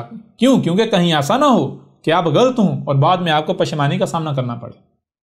अगर आज आप बगैर जाने, बगैर मुकम्मल इल्म हासिल किए, बगैर इत्मीनान हासिल किए कोई काम करते हैं, किसी के ऊपर कोई फतवा लगाते हैं, किसी को गाली देते हैं, तो फिर उस फतवे का, उसकी गाली का हकदार वो नहीं है, आप हैं। वो पलटकर आपके ऊपर आनी है, वो उसकी तरफ गई नहीं, वो आपके अपने खाते में जमा हो गई। क्लियर हो रहा नहीं हो रहा? जी बिल्कुल हो रहा। जी उस्ताद जी बिल्कुल। ये किरदार होना चाहिए, पहली बात ये। दूसरी बात ये कि अगर आपने उस शख्स को सुना है, उसका मौक़िफ़ जान लिया है, तो फिर आप पूछें कि सबसे पहले तो आप ये बताएं कि आपकी उसके बारे में राय क्या है, कि आप उसे बातिल समझते हैं या हक पर समझते हैं। अगर आप उसे हक पर समझते हैं तो किस बुनियाद पर, और अगर बातिल समझते हैं तो किस बुनियाद पर? क्योंकि जब तक आप अपने आप को मेरे सामने वाजे नहीं करेंगे, तब तक मैं अपना ओपिनियन, अपनी राय आपको कैसे दे सकता हूं? जी, क्लियर हो नहीं हो रहा? जी उस्ताद जी। क्यों? क्योंकि हो सकता है आपने सही समझा हो, मैंने गलत समझ लिया हो सकता है आपने गलत समझा हो, मैंने जो है वो सही समझ लिया हो। जी, लिहाजा पहले आप अपने तासरात, जो अपने जो व्यूज हैं, अपना जो आपका नजरिया है उसके बारे में, अपना जो मौक़िफ़ है वो सामने रखें। उसके बाद फिर मैं सामने रखता हूं, दूध का दूध और पानी का पानी हो जाता। अभी पता चल जाता है वो सही है या गलत है, साबित हो जाएगा। अभी पता चल जाता है वो पागल है या वाकईतन अक्लमंद है। जी बिल्कुल। दूसरी बात ये होगी। फिर तीसरी बात ये होती है, अगर आपने उसके बारे में नहीं सुना, आप फर्स्ट टाइम सुन रहे हैं, आपको उसके मौक़िफ़ का नहीं इल्म, बेशक आपने सुन लिया उसे, उसके बारे में, यानी आपके पास बात पहुंच चुकी, लेकिन अभी तक आपने सुना नहीं है उसे, उसका मौक़िफ़ नहीं जाना, तो उस वक़्त तक आप उसके ऊपर किसी भी किस्म का कमेंट पास नहीं कर सकते जब तक कि आप पहले उसके बारे में मुकम्मल जान नहीं लेते। और अगर आपका ये किरदार नहीं है तो मेरे प्यारे भाई, अगर आपने ये दाढ़ी निकाली हुई है, ये जो वेस्ट है इसको खुला छोड़ा हुआ है, या फिर आपने रगड़ा लगाया हुआ है, वो मशीन फेरी हुई है, या फिर रेजर लगाया हुआ है, जान लें अहमद ईसा ने ज़बान से नहीं, पहले किरदार से, अहमद ईसा ने पहले किरदार से आपको बेवकूफ और पागल साबित किया, आपको जाहिल साबित किया, आपकी औकात, आपका जो अंदर, जो आपकी हकीकत है, जो छुपा हुआ था, जो लोगों से आपने छुपाया हुआ था, वो खोलकर आपके सामने ला रखा, एक्सपोज कर दिया। और नंबर 2, उसके बाद जबान से भी अब अहमद ईसा आपके सामने रख रहा है, आपकी हकीकत, आपकी औकात खोलकर आपके सामने रख रहा है। अब अगर भी आप, यानी अगर अभी भी आप में एक रत्ती बराबर भी गैरत है, एक रत्ती बराबर भी अकल है, तो अक्लमंद वही होता है जो अपनी गलती को मान ले। गलती को मान लेंगे तो आपकी इज्जत बढ़ेगी, कम नहीं होगी, ये मैं आपको गारंटी देता हूं। आपकी इज्जत दूसरों की नजरों में बढ़ेगी। क्यों? क्योंकि यही तो आके अंबिया, यही तो आके रसूल सिखाते हैं। अब फिर मेरे प्यारे भाइयों, मेरी प्यारी बहनों, हर वो शख्स जो अपने आप को इंटेलेक्चुअल समझता है, अपने आप को अक्लमंद समझता है, और अभी अहमद ईसा ने उसको गलत साबित कर दिया, बशर्ते कि उसका किरदार इसके बिल्कुल बरक्स था, जो कि पीछे अहमद ईसा ने वाज़ेह कर दिया। अहमद ईसा ने जब उसे गलत साबित कर दिया, तो ऐसा नहीं करना कि अहमद ईसा को अपना दुश्मन समझ के तो दुश्मनी करना शुरू कर दो। अगर ऐसा करते हो तो जान लो मेरा कुछ नहीं बिगड़ेगा, मेरा कुछ नहीं बिगड़ेगा, मेरा कोई नुकसान नहीं होगा। बेहतर यह है, फायदा इसमें है, और फायदा आपका अपना है कि आप, जब आपके ऊपर गलती वाज़ेह की गई है तो उस गलती की इस्लाह कर लें, अपने आप को झुका दें। क्यों? क्योंकि जो मलाइका हैं, जिसको अंदर से मलाइका ड्राइव कर रहे हैं, वो खुद को झुका लेता है, और जिसके अंदर जिन है, इब्लीस है, जब उसके ऊपर उसकी गलती वाज़ेह की जाती है, वो क्या, इब्लीस की पहचान क्या? इब्लीस की पहचान यह है कि पहली बात वो ये कहता है, अना खैरूं, अना खैरूं, अना खैरूं, मैं ही खैर हूं। मैंने खैर का मतलब क्या है? मैं जो कह रहा हूं वही ठीक है, मैं जो कह रहा हूं वही परफेक्ट है, मैं जो कह रहा हूं वही ठीक है, वही परफेक्ट है, मैं जो कर रहा हूं वही ठीक है, मैं हूं ही ठीक, मैं हूं ही ठीक, मैं हूं ही ठीक, वो भी गलत, वो भी गलत, वो, मैं हूं ही ठीक। और अगर वो ठीक नहीं, वाकईतन वो गलत है, और उसकी गलती उसके ऊपर वाज़ेह की जाती है, तो जब उसके ऊपर उसकी गलती वाज़ेह की जाएगी और उसको पता चल जाएगा कि मैं गलत हूं, ऐसा नहीं कि उसे पता नहीं चलेगा, कि वो अभी भी किसी खुशफहमी में या किसी गलतफहमी में मुब्तला होगा, नहीं जी मैं अभी भी ठीक हूं, नहीं। जब उसको यकीन हो जाएगा, उसको खुद भी यकीन हो जाएगा, वाज़ेह हो जाएगा कि मैं ये वाकईतन यहां मैं गलत हूं, तो वो अपनी गलती तस्लीम करके उसकी इस्लाह करने के बजाय अकड़ जाता है। वो अपने आप को झुकाने की बजाय अकड़ जाता है, इस्तकबार करता है। तो उसे क्या कहा गया? इब्लीस मिनल काफिरीन। तो अब ये आपके ऊपर है कि आपने मलाइका में से होना है या फिर आपने इब्लीस बनना है। और फिर दूसरी बात, इसी कुरान में देखें, इसी कुरान में बार बार रब क्या कह रहा है? आप तो कुरान के दावेदार हैं, हर रसूल ने यह कहा, हर रसूल ने यह कहा, यह कुरान यह कह रहा है कि खिंजीर नहीं बनना। खिंजीर किसे कहते हैं? सबसे पहली बात, खिंजीर खबीस होता है, उसका रिज़्क खबीस होता है। जब रिज़्क खबीस तो वो खुद भी खबीस, जो खाएगा वही बनेगा। और दूसरी बात जो उसके उससे भी बढ़कर है, वो क्या है? खबीस की जो गर्दन है वो अकड़ी रहती है, सीधी, वो इधर उधर नहीं, गर्दन मोड़ नहीं सकता, इधर उधर नहीं देख सकता, वो पीछे नहीं देख सकता, उसकी गर्दन पीछे नहीं मुड़ती, उसकी गर्दन पीछे नहीं मुड़ती। अगर उसने पीछे देखना है तो वो तब ही देखेगा जब वो पीछे पूरा मुड़ेगा, जब वो पूरे का पूरा पीछे मुड़ेगा, जब उसका रुख पीछे को होगा। इसका मतलब क्या है? इसका मतलब यह है तदब्बुर का ना होना। जिसमें तदब्बुर नहीं, यानी जो पीछे मुड़कर नहीं देखता, अपनी गर्दन को मोड़ता नहीं, अपनी गर्दन में सरिया डाल लेता है, हर लम्हे आगे सीधा देकर दगड़ दगड़ दगड़ भागे जा रहा है। वो पीछे नहीं देखता कि मैं पीछे क्या कर रहा हूं, कहीं मुझसे कोई गलती तो नहीं हुई, बस वो आगे दगड़ दगड़ दगड़ भागता है। अगर उसके ऊपर उसकी गलती वाज़ेह भी की जाती है फिर भी उसे नजरअंदाज करते आगे बढ़ता है, तो इसको कहते हैं खिंजीर। क्या कहते हैं इसको? जी, खंजीर। खिंजीर। लिहाजा खिंजीर नहीं बनना, बल्कि मोमिन बनना है, अल मोमिन बनना है। अल मोमिन क्या है? मोमिन क्या है? अल मोमिन क्या है? अल मोमिन जो है वो तदब्बुर करने वाला होता है। मोमिन मुदब्बर होता है। मुदब्बर दुबर से, दुबर किसे कहते हैं? पीछे को। मोमिन हर लम्हे पीछे जानता है, कोई भी काम करता है। सबसे पहली बात कि मोमिन उस वक्त तक कोई काम करता ही नहीं है जब तक कि वो उसके बारे में मुकम्मल इल्म और हिकमा हासिल नहीं कर लेता, उसके बारे में मुकम्मल जान नहीं लेता, उसे इत्मीनान नहीं हो जाता। और फिर जब मोमिन मुकम्मल मुतमिन हो जाता है, इत्मीनान हो जाता है, अमल करता है, तो ऐसा नहीं कि अमल करके वो आगे बढ़ जाता है, नहीं। मोमिन की पहचान ये है कि मोमिन जब अमल करता है तो अमल करने के बाद नजर सानी करता है, एक बार पीछे मुड़कर देखता है कि जो काम मैंने किया, जो बात मैंने की, जो अमल मैंने किया, कहीं ऐसा तो नहीं, कहीं कोई गलती तो नहीं मुझसे हुई, कहीं कोई लापरवाही तो नहीं हुई, कहीं कोई कोताही तो नहीं हुई, कहीं कोई खामी तो नहीं रह गई।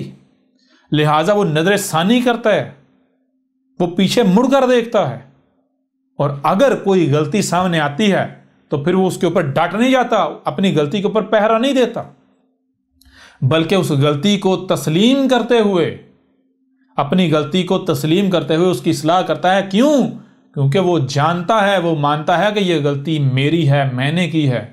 अगर मैं आज इसको गलती मानते हुए इसकी इस्लाह कर लूंगा तो मेरा अपना फायदा है, और अगर आज मैंने नजरअंदाज किया तो रब का कानून यह है कि एक वक्त होता है आप बीज बोते हैं, जब बीज बोते हैं तो वो बीज नहीं रहता, वो बीज फटता है, वो आगे को बढ़ना शुरू हो जाता है, उसमें से नन्हा सा पौधा बरामद होता है। एक वक्त तक आप उसे काट सकते हैं, लेकिन जब वो फलदार दरख्त बन जाता है तो फिर आप उसे खत्म नहीं कर सकते, फिर आपके पास सिवाय पछतावे के कुछ नहीं रहता। यानी अगर आपने कोई गलती की है तो जान लें आपने वो सय्यात का एक बीज बोया है। आपने जो बीज बोया उससे काट लें इससे पहले कि वो ऐसा दरख्त बन जाए कि जो फल देना शुरू कर दे। जब भी गलती करें तो जान लें अगर आपने उस गलती की इस्लाह ना की, उस गलती को, अपनी गलती को गलती तस्लीम करते हुए उसकी इस्लाह ना की, तो वो गलती एक बीज आपने बो दिया। किसका बीज बो दिया? गलतियों का, खराबियों का, तबाहियों का, हलाकत का। इससे पहले कि वो बीज फटे उसे निकाल लें, जाया कर दें। अगर फट गया है, उससे नन्हा सा पौधा बरामद हो गया है, तो अभी वक्त है, आसानी से मिट जाएगा, कट जाएगा, जड़ उसे निकाल लेंगे, पकने के बड़ी आसानी से जड़ से निकाला जा सकता है। जैसे जैसे आप अपनी गलती को नजरअंदाज करते चले जाएंगे तो जान लें वो वैसे वैसे एक तनावर दरख्त की तरफ सफर करता चला जाएगा, वैसे वैसे उसको उखाड़ना, उसको खत्म करना उतना ही मुश्किल होता चला जाएगा। और कहीं उसने फल देना शुरू कर दिया तो फिर जान लें आपके पास वक्त खत्म हो जाएगा। लिहाजा आज जो आपकी गलतियां हैं, वो सारी की सारी ना सिर्फ अहमद ईसा ने आपके सामने ला रखी, बल्कि आपकी गलतियां ऐसे दरख्त बन चुके हुए हैं कि जिन्होंने अब फल देना है।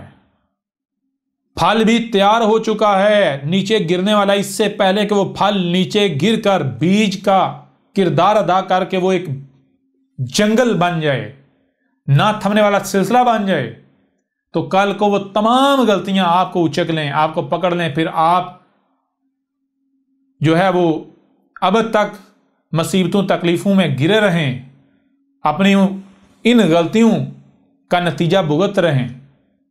बेहतर यही है कि आप इसे काट लें। अब ये आपके ऊपर है कि आप मोमिन बनते हैं या आप इब्लीस बनते हैं। अब ये आपके ऊपर है, आप मोमिन बनते हैं या फिर आप खिंजीर बनते हैं। अगर तो आप पीछे झांक लेते हैं कि अहमद ईसा ने वाकईतन हमें हमारी औकात दिखा दी। बेशक आज तक हम खुद को बड़ा इंटेलेक्चुअल समझते आए, हम बड़ा अपने आप को अक्लमंद समझते आए, लेकिन अब तो अहमद ईसा ने हमें हमारी हकीकत चाक करके दिखा दी। अगर हमें खुद हमारा इल्म नहीं था, हम खुद भी अपने जाहिर का शिकार थे, हमें अपने बातन का इल्म नहीं था, अब तो अहमद ईसा ने हमारा बातन हमारे ऊपर चाक करके रख दिया, हमारे सामने खोल के रख दिया। तो क्या किया जाए? अपनी गलतियां मानते हुए इनकी इस्लाह कर ली जाए और अपने आप को आदम के आगे झुका दिया जाए, आदम के लिए झुका दिया जाए। ये नहीं देखा जाए कि जो मेरे सामने है ये आदम है, मतलब मुझसे कमतर है, मैं इससे बरतर हूं, मेरा तो कद इससे लंबा है, मेरी तो छाती इससे चौड़ी है, मेरे तो मसल इससे बड़े हैं, मेरा तो सर इससे बड़ा है, मेरे पास तो माल इससे ज्यादा है, मैं तो दिखने में इससे ज्यादा खूबसूरत हूं, मैं तो एक बड़े खानदान से या हुक्मरान खानदान से ताल्लुक रखता हूं, मैं तो इससे ज्यादा पढ़ा लिखा हूं, मेरे पास तो डिग्रियां हैं, मैं तो कारखानों का मालिक हूं। तो अगर आप इन चीजों को खातर में लाते हुए अकड़ जाते हैं तो फिर आपका इंजाम क्या है ये बताने की जरूरत नहीं। फिर आप इंतजार करें, आप खुद अपनी आंखों से अपने इंजाम को देखेंगे। यह अहमद ईसा का आपसे वादा है।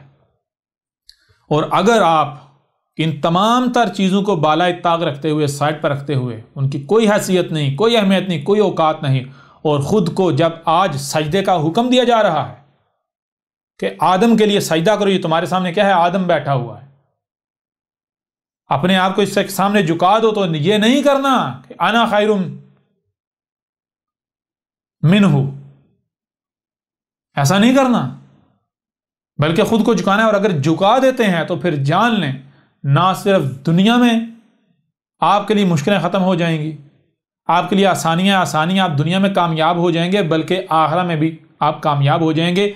आज अगर मानने से आपको किसी तकलीफ का सामना करना पड़ता है, किसी मुश्किल का सामना करना पड़ता है, तो ये आपकी आखिरी मुश्किल होगी, आपकी आखिरी तकलीफ होगी। इसके बाद तकलीफ क्या होती है, मुश्किल क्या होती है, उसका तस्वर भी खत्म हो जाएगा, दुनिया में भी और आखिरत में भी, अबद तक। और अगर आप खुद को अकड़ाए रखते हैं तो फिर जान लें, बेशक अभी आपको नजर आ रहा है ये तो 2 टके का है, इसकी हमारे सामने कोई वैल्यू नहीं, हमारे पास तो इक़्तिदार है, हमने वर्दियां पहनी हुई हैं, हमारे पास तो माल है, ये है वो है। तो अगर इन बुनियादों पर आप इस्तक़रार करते हैं तो फिर जान लें ये सामने कोई कज़ाब नहीं है, ये रसूल है, ये रब खुद बैठा हुआ है।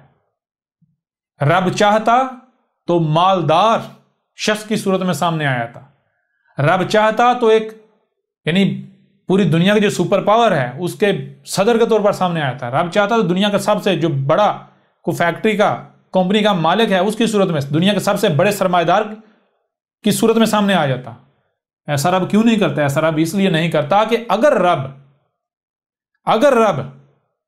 अगर जीरो पर आप हैं, जीरो से ऊपर 1 2 3 4 5 6 7 8 9 10 जितने भी आप दर्जात कर लें, स्टेजेस कर लें, अगर रब जीरो की बजाय 1 पर आता है, 2 पर आता है, 3 पर आता है, तो जो उस दर्जे से नीचे वाले हैं वो दबाव से, वो उस जाहिर की वजह से खुद को झुका लेंगे, वो बज़ाहिर मान लेंगे। ज़ाहिर अगर एक ताकतवर शख्स की सूरत में रब सामने आता है तो कौन है जो उससे कमजोर हो और वो खुद को उसके आगे झुकाए ना? झुकाएंगे या नहीं झुकाएंगे जी? जी अगर एक जी बिल्कुल एक मल्टीनेशनल कंपनी के मालिक की सूरत में सामने आता है जिसके आगे 5-10 लाख वर्कर काम कर रहे हैं, तो वो कहता है कि भाई जो मुझे रसूल मानेगा वही मेरी कंपनी में काम कर सकता है, जो नहीं मानेगा मैं दफा राइट हो जाओ। कौन है जो उसे नहीं मानेगा जी? बिल्कुल सभी मानेंगे नहीं मानेंगे, लेकिन क्या ये मानना हुआ? नहीं, ये तो आपने दबाव डाला, लालच दिया। रब जब सामने आता है रसूल की सूरत में, जब रसूल आता है तो रसूल सबसे कमजोर, सबसे निचली स्टेज पर सामने आता है। क्यों? ताकि कोई भी शख्स ऐसा ना हो कि किसी भी दबाव की वजह से दावत को माने, किसी दबाव, किसी लालच, किसी मफाद की वजह से वो मानने का दावा करे। नहीं, वही माने जो हक के तलबगार हैं और वही कुफर करें जो हक के तलबगार नहीं हैं। क्लियर हो रहा नहीं हो रहा? जी बिल्कुल क्लियर हो रहा। रसूल का ऐसी सूरत में सामने आना आजमाइश होता है, फितना होता है। और अगर तुम जाहिर को देखते हो और इस्तकबार करते हो तो फिर जान लो ये अभी जिस हैसियत में तुम मुझे देख रहे हो कि ये कमजोर है, मैं ऐसी हैसियत में नहीं रहूंगा। ये मैं चैलेंज करता हूं, जाओ, ये मेरे कज़ाब होने की पहचान होगी अगर मैं दुनिया की सबसे जो टॉप की स्टेज है, ये जो बशर इनमें जो टॉप की स्टेज है वहां पर ना जाऊं, मुझे वो दुनिया में वो ओहदा, वो रुतबा हासिल ना हो। और वो ये नहीं है कि मैं तुम लोगों को ये कह रहा हूं तो तुम लालच में आ जाओ, हाँ भाई ये इसको इक़्तिदार मिल जाएगा लिहाजा चलो मान लो इसकी, लिहाजा तुम इस दबाव से या इस लालच के तहत मानना शुरू कर दो और मुझे वाकई इक़्तिदार मिल जाए। नहीं, इक़्तिदार भी इस तरह नहीं मिलेगा, दुनिया की हाकमियत भी इस तरह नहीं मिलेगी, वो भी इसी तरह मिलेगी जैसे कि हक है। क्लियर हो रहा नहीं हो रहा? जी बिल्कुल क्लियर हो रहा। कैसे होगा? ये सामने कोई तुम्हारी तरह 6 फुटा एक इंसान नहीं बैठा हुआ, ये सामने रब है और रब का मुकाबला दुनिया की कोई ताकत कर सकती है? कर सकती है? नहीं कर सकती। रब सामने आया है, क्यों आया है? रब सामने आया है तो रब क्या है पहले जानो। रब अगर सामने नहीं आया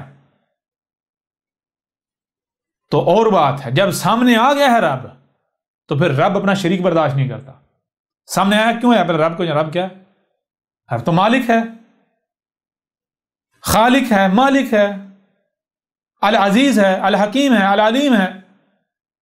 तो जब रब सामने आया है तो खालिक किसको होना चाहिए? किसका हक है? रब का। तो रब जितने भी उसके शरीक हैं, जितने भी शरीक हैं जो खलक कर रहे हैं, उनको मिटा देगा। जितने भी इल्म के दावेदार हैं जो रब नहीं हैं, जो शरीक हैं, उनको मिटा देगा। जितने भी अजीज हैं, जिनके पास ताकत है, जिनके पास इज्जा है, इख्तियार है किसी न किसी स्टेज पर भी, नीचे से लेकर टॉप तक जो भी शरीक हैं, मिटा दिया जाएगा। लेकिन उससे पहले जबान से वार्निंग दी जाएगी। तो इस वक्त तुम्हें जबान से वार्निंग दी जा रही है, तुम्हारे पास वक्त है, फायदे का सौदा कर लो। और हम जानते हैं तुम नहीं करोगे, इसी वजह से तो हम इतना जोर दे रहे हैं। क्यों जोर दे रहे हैं? ये जोर इसी वजह से दे रहे हैं ताकि कल को तुम्हारे पास कोई बहाना ना रहे, कल को तुम्हारे पास किसी किस्म का कोई बहाना ना रहे। और जान लो तुम लोग नहीं मानोगे और हमने मालिक बनना ही बनना है, हमने खालिक मुतलक अल अनान बनना ही बनना है, मुतलक अल अनान मालिक बनना ही बनना है, मुतलक अल अनान इज्जा हासिल करनी ही करनी है। समझ आ रही या नहीं आ रही? लेकिन उससे पहले हम जबान से तुम्हें मुतनबा कर रहे हैं। अभी जबान अपना काम कर रही है, जैसे ही जबान अपना काम कर लेगी तो उसके बाद हाथ हरकत में आते हैं, यह है हक। तो अभी रब की जबान अपना काम कर रही है। जिस दिन रब की जबान ने अपना काम कर लिया तो उस दिन तुम्हारा वही हाल होगा जो कौम नूह का हुआ था। वो भी यही कहते थे, उनका भी यही किरदार था जो आज तुम्हारा किरदार है। तुम्हारा वही इंजाम होगा जो कौम आद का हुआ था, जो कौम समूद का हुआ था, जो कौम आद का हुआ हूद के वक्त, जो कौम समूद का हुआ साले के वक्त। साले को क्या कहा जाता था? 2 टके का। हूद को क्या कहा जाता था उससे पहले? 2 टके का। नूह को क्या कहा जाता था? 2 टके का। हम इसके सामने अपने आप को झुका दें? हम इंजीनियर, डॉक्टर, हमारे पास डिग्रियां, हमारे पास कारखाने, हमारे पास मालो दौलत, हमारे पास इक़्तिदार, हम बड़े बड़े इंटेलेक्चुअल्स, हम बड़े प्रोफेसर्स, हमारा माशरे में ये मकाम, ये रुतबा, और हम इसके सामने खुद को झुका लें जो न 3 में न 13 में। तो जान लो, अगर तुम ऐसा करते हो जो कि तुमने करना है और तुम कर रहे हो, तो तुम्हारा इंजाम तुम्हारे ऊपर बिल्कुल खुलकर वाजे कर दिया गया, वही इंजाम जो गुज़श्ता अक़वाम का, जो तुम्हारे आबाओ-अजदाद थे, उनका हो चुका। आज तुम फैसला कर लो कि तुमने किन को अपना आबाओ-अजदाद बनाना है। जिनको तुम अपने आबाओ-अजदाद डिक्लेयर करोगे, तुम्हारा इंजाम भी वही होगा। क्यों? क्योंकि ऐसा तो है ही नहीं आज कुछ नया होना है, वही होना है जो पीछे से होता चला रहा है। अगर आज तुम डिक्लेयर करते हो अपने आबाओ-अजदाद नूह और उसकी दावत को मानने वालों को, हूद और उसकी दावत को मानने वालों को, सालेह और उसकी दावत को मानने वालों को, शुएब और उसकी दावत को मानने वालों को, लूत और उसकी दावत को मानने वालों को, मूसा और उसकी दावत को मानने वालों को, तो तुमने क्या किया? रसूलों और जो उनके साथ अल मोमिनीन थे, उन्हें अपने आबाओ-अजदाद डिक्लेयर कर दिया। जब उन्हें डिक्लेयर किया तो आज फिर तुम्हारा इंजाम क्या होगा? वही जो उनका हुआ। क्या हुआ? क्या वो हलाक हुए? क्या वो नाकाम हुए? क्या वो जलील हुए? जी नहीं जी नहीं रसूल अल्लाह। वो कामयाब हुए। उन्हें जमीन का वारिस बनाया गया या नहीं बनाया गया? और जिनको अपनी फौजों पर घुमंड था, जिनको अपनी ताकतों पर बड़ा नाज था, जिनको अपने इक्तदारों पर बड़ा नाज था, बड़ा फख्र था, जी, जिनको अपनी वर्दियों पर बड़ा नाज था, जिनको अपने सरमाए पर बड़ा नाज था, उनका इंजाम क्या हुआ? क्या ये मालो मता, ये असबाब वसाइल, ये ओहदे, ये वर्दियां उनको बचा पाई? नहीं। कौन बचे थे? जान लो, अगर आज तुम अपने आबाओ-अजदाद डिक्लेयर करते हो उन कौमों को जिन्होंने रसूलों का कुफ्र व कज़ब किया, जिन्होंने रसूलों की दावत को मानने वालों के ऊपर जमीन तंग कर दी, जिन्होंने रसूलों के साथ दुश्मनी की, आज अगर तुम उस पलड़े में खड़े होते हो, उनको अपने आबाओ-अजदाद डिक्लेयर करते हो, तो फिर तुम्हारा इंजाम तुम्हारे आबाओ-अजदाद से अलग कैसे हो सकता है? अक्ल गेंदो, गौर तो करो,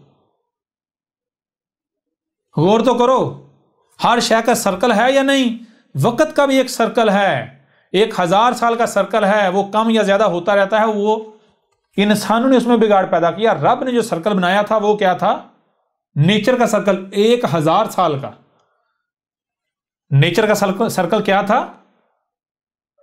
1000 साल। 1000 साल का। ये जो आप देख, 1000 साल का, हाँ, नेचर का सर्कल था 1000 साल का। 1000 साल नेचर का सर्कल था। 1000 साल का टाइम पीरियड सर्कल, वही सर्कल बार बार घूमता है, बार बार घूमता है, बार बार घूमता है। जैसे इंसानों ने फितरत में पंगे लेकर छेड़छाड़ करके हर शय को बिगाड़ दिया, तवाज़न बिगाड़ दिया, कम या ज्यादा कर दिया, ऐसा ही है ना? बिल्कुल इसी तरह इंसानों ने अपने मुफसिद अमाल से जो वक़्त का चक्कर है, सर्कल है, उसे भी डिसबैलेंस कर दिया, कम या ज्यादा कर दिया। क्लियर हो रहा नहीं हो रहा?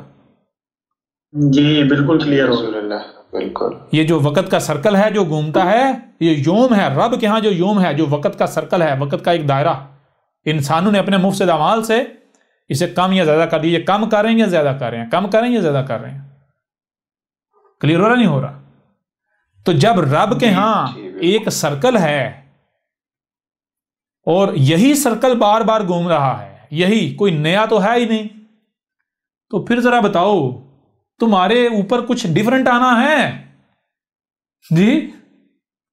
जब वक़्त वही है, वक़्त वही है, उसी ने रिपीट होना है, तो तुम कैसे बच पाओगे? जब वक़्त ने उन्हें मिटा दिया, उन्हें ज़लील और रुसवा कर दिया, दुनिया में भी, ना सिर्फ दुनिया बल्कि आखिरत में भी, आगे भी, तो तुम कैसे बचोगे? तुम लोग कैसे बचोगे जी? जी बिल्कुल। अब ये आप लोगों पर है कि आप क्या करते हो। ये आपके पास आखिरी मौका है।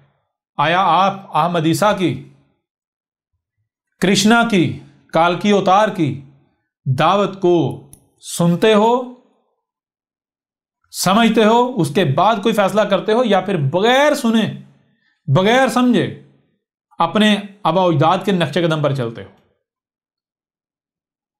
ए अकल केंदो, जरा गौर करो। मैं तुमसे सवाल करता हूं, मैं तुमसे सवाल करता हूं कि अगर मैं कज़ाब होता तो क्या मुझे यह कहना चाहिए था कि अजाब तुम्हारे सर पर खड़ा है?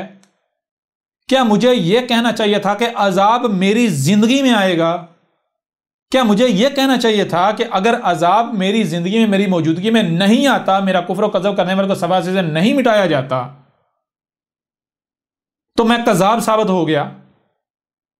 मैं ऐसा कहता? जी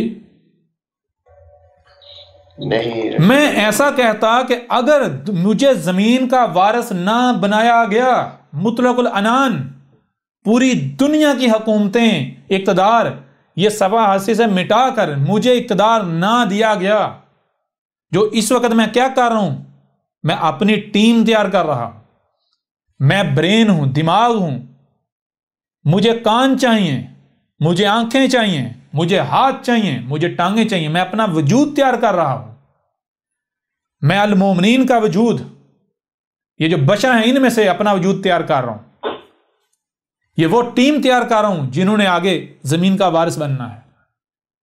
जब मैं ये कह रहा हूं कि अगर मैं जमीन का वारिस ना बनाया गया, मेरी टीम को जमीन का वारिस नहीं बनाया जाता, मेरी मौजूदगी में मैं जो दावत दे रहा हूं, यह सिस्टम, यह निजाम मैं जमीन पर कायम नहीं करता, मैं दुनिया को करेंसी से पाक नहीं करता, दुनिया को आज जो कुछ भी हो रहा है, जितना भी फसाद है, इससे पाक नहीं करता, दुनिया को वापस नेचर के ऊपर नहीं लाता, तो मैं कज़ाब, अगर मैं कज़ाब होता तो इतना बड़ा मैं दावा कर सकता था। चलो ठीक है, इसके बावजूद मान लो कज़ाब है, इसके बावजूद मान लो कज़ाब है, लेकिन ए अकल के अंदर गौर करो, जरा सोचो, कहीं ये सच्चा साबित हो गया तो फिर तुम्हारे पास क्या रास्ता बचेगा? कोई रास्ता है? कोई ऑप्शन है? जी नहीं रसूल अल्लाह, कोई ऑप्शन नहीं है। हलाकत आ गई, तुम्हारे पास तो कोई ऑप्शन है ही नहीं।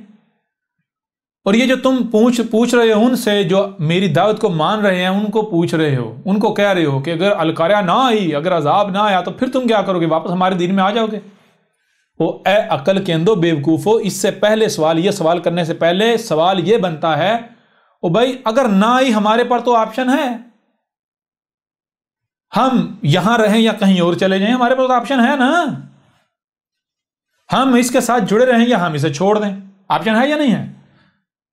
जी बिल्कुल है। यानी अगर ये कज़ाब साबित हो जाता है हमारे पास, तो फिर भी ऑप्शन है, हम इसे छोड़ देंगे। लेकिन अगर अजाब आ जाता है तो तुम बताओ, तुम क्या करोगे?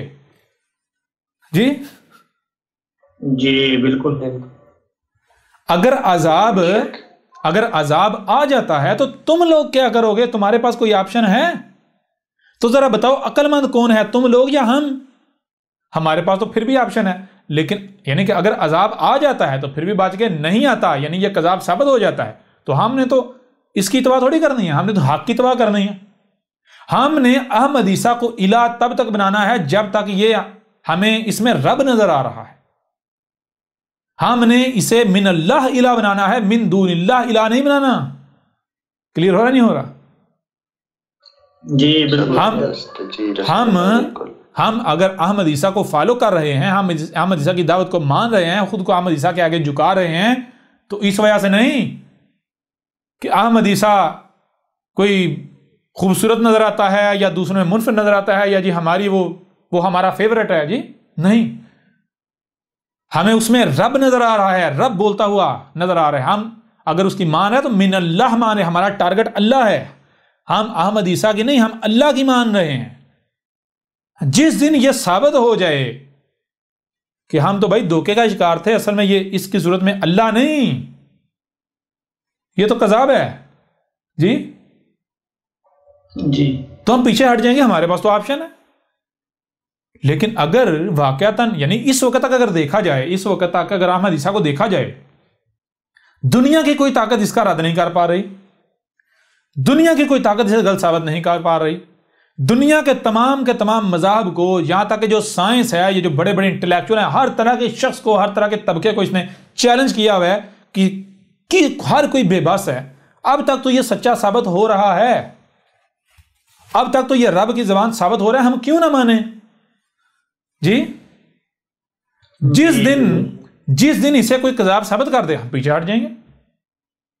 लेकिन जब अब तक अब तक को अगर देखा जाए तो फैसला ये है, नतीजा ये सामने आता है कि ये वाक़तन रसूल है, रब का भेजा हुआ है, क्योंकि रसूल के मुकाबला कोई नहीं कर सकता, रसूल को गलत साबित नहीं कर सकता, तो साबित हो रहा है रसूल। तो हम क्यों पीछे हट जाए? तुम बताओ। अब अगर अजाब आ जाता है तो तुम्हारे पास कोई रास्ता है? तुम बचोगे? जी बिल्कुल नहीं, बिल्कुल नहीं बचोगे। तो फिर अक्लमंद कौन हुआ और बेवकूफ़ कौन हुआ? बताएं ज़रा। ये कहते हैं, ये जो अहमद ईसा की दावत को मान रहे हैं वो बेवकूफ़ हैं, वो पागल हैं। अब मैं आपसे सवाल करता हूं, चलो आप लोग खुद बता दो, पागल कौन है, बेवकूफ़ कौन सा? बता। पागल नहीं कहेंगे, मैं पागल नहीं कहूंगा, मैं बेवकूफ़ कहूंगा। अक्लमंद कौन साबित होता है, अहमद ईसा की दावत को मानने वाले या बेवकूफ़? जी मैं छोटी सी मिसाल आपके सामने रखता हूं। आप कहीं जा रहे हैं, आप कहीं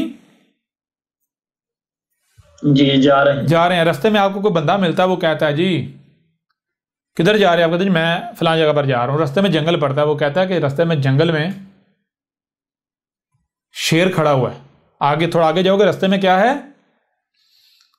शेर खड़ा हुआ है। लिहाजा या तो पीछे वापस पलट जाओ, या फिर अगर आगे जाना ही है तो अपना बंदोबस्त करके जाओ, डंडा वंडा साथ ले जाओ, अपना कोई हथियार ले लो साथ। जी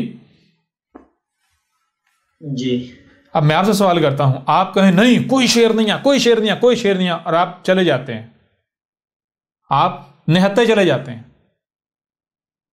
अब अगर शेर हुआ तो क्या करेंगे आप?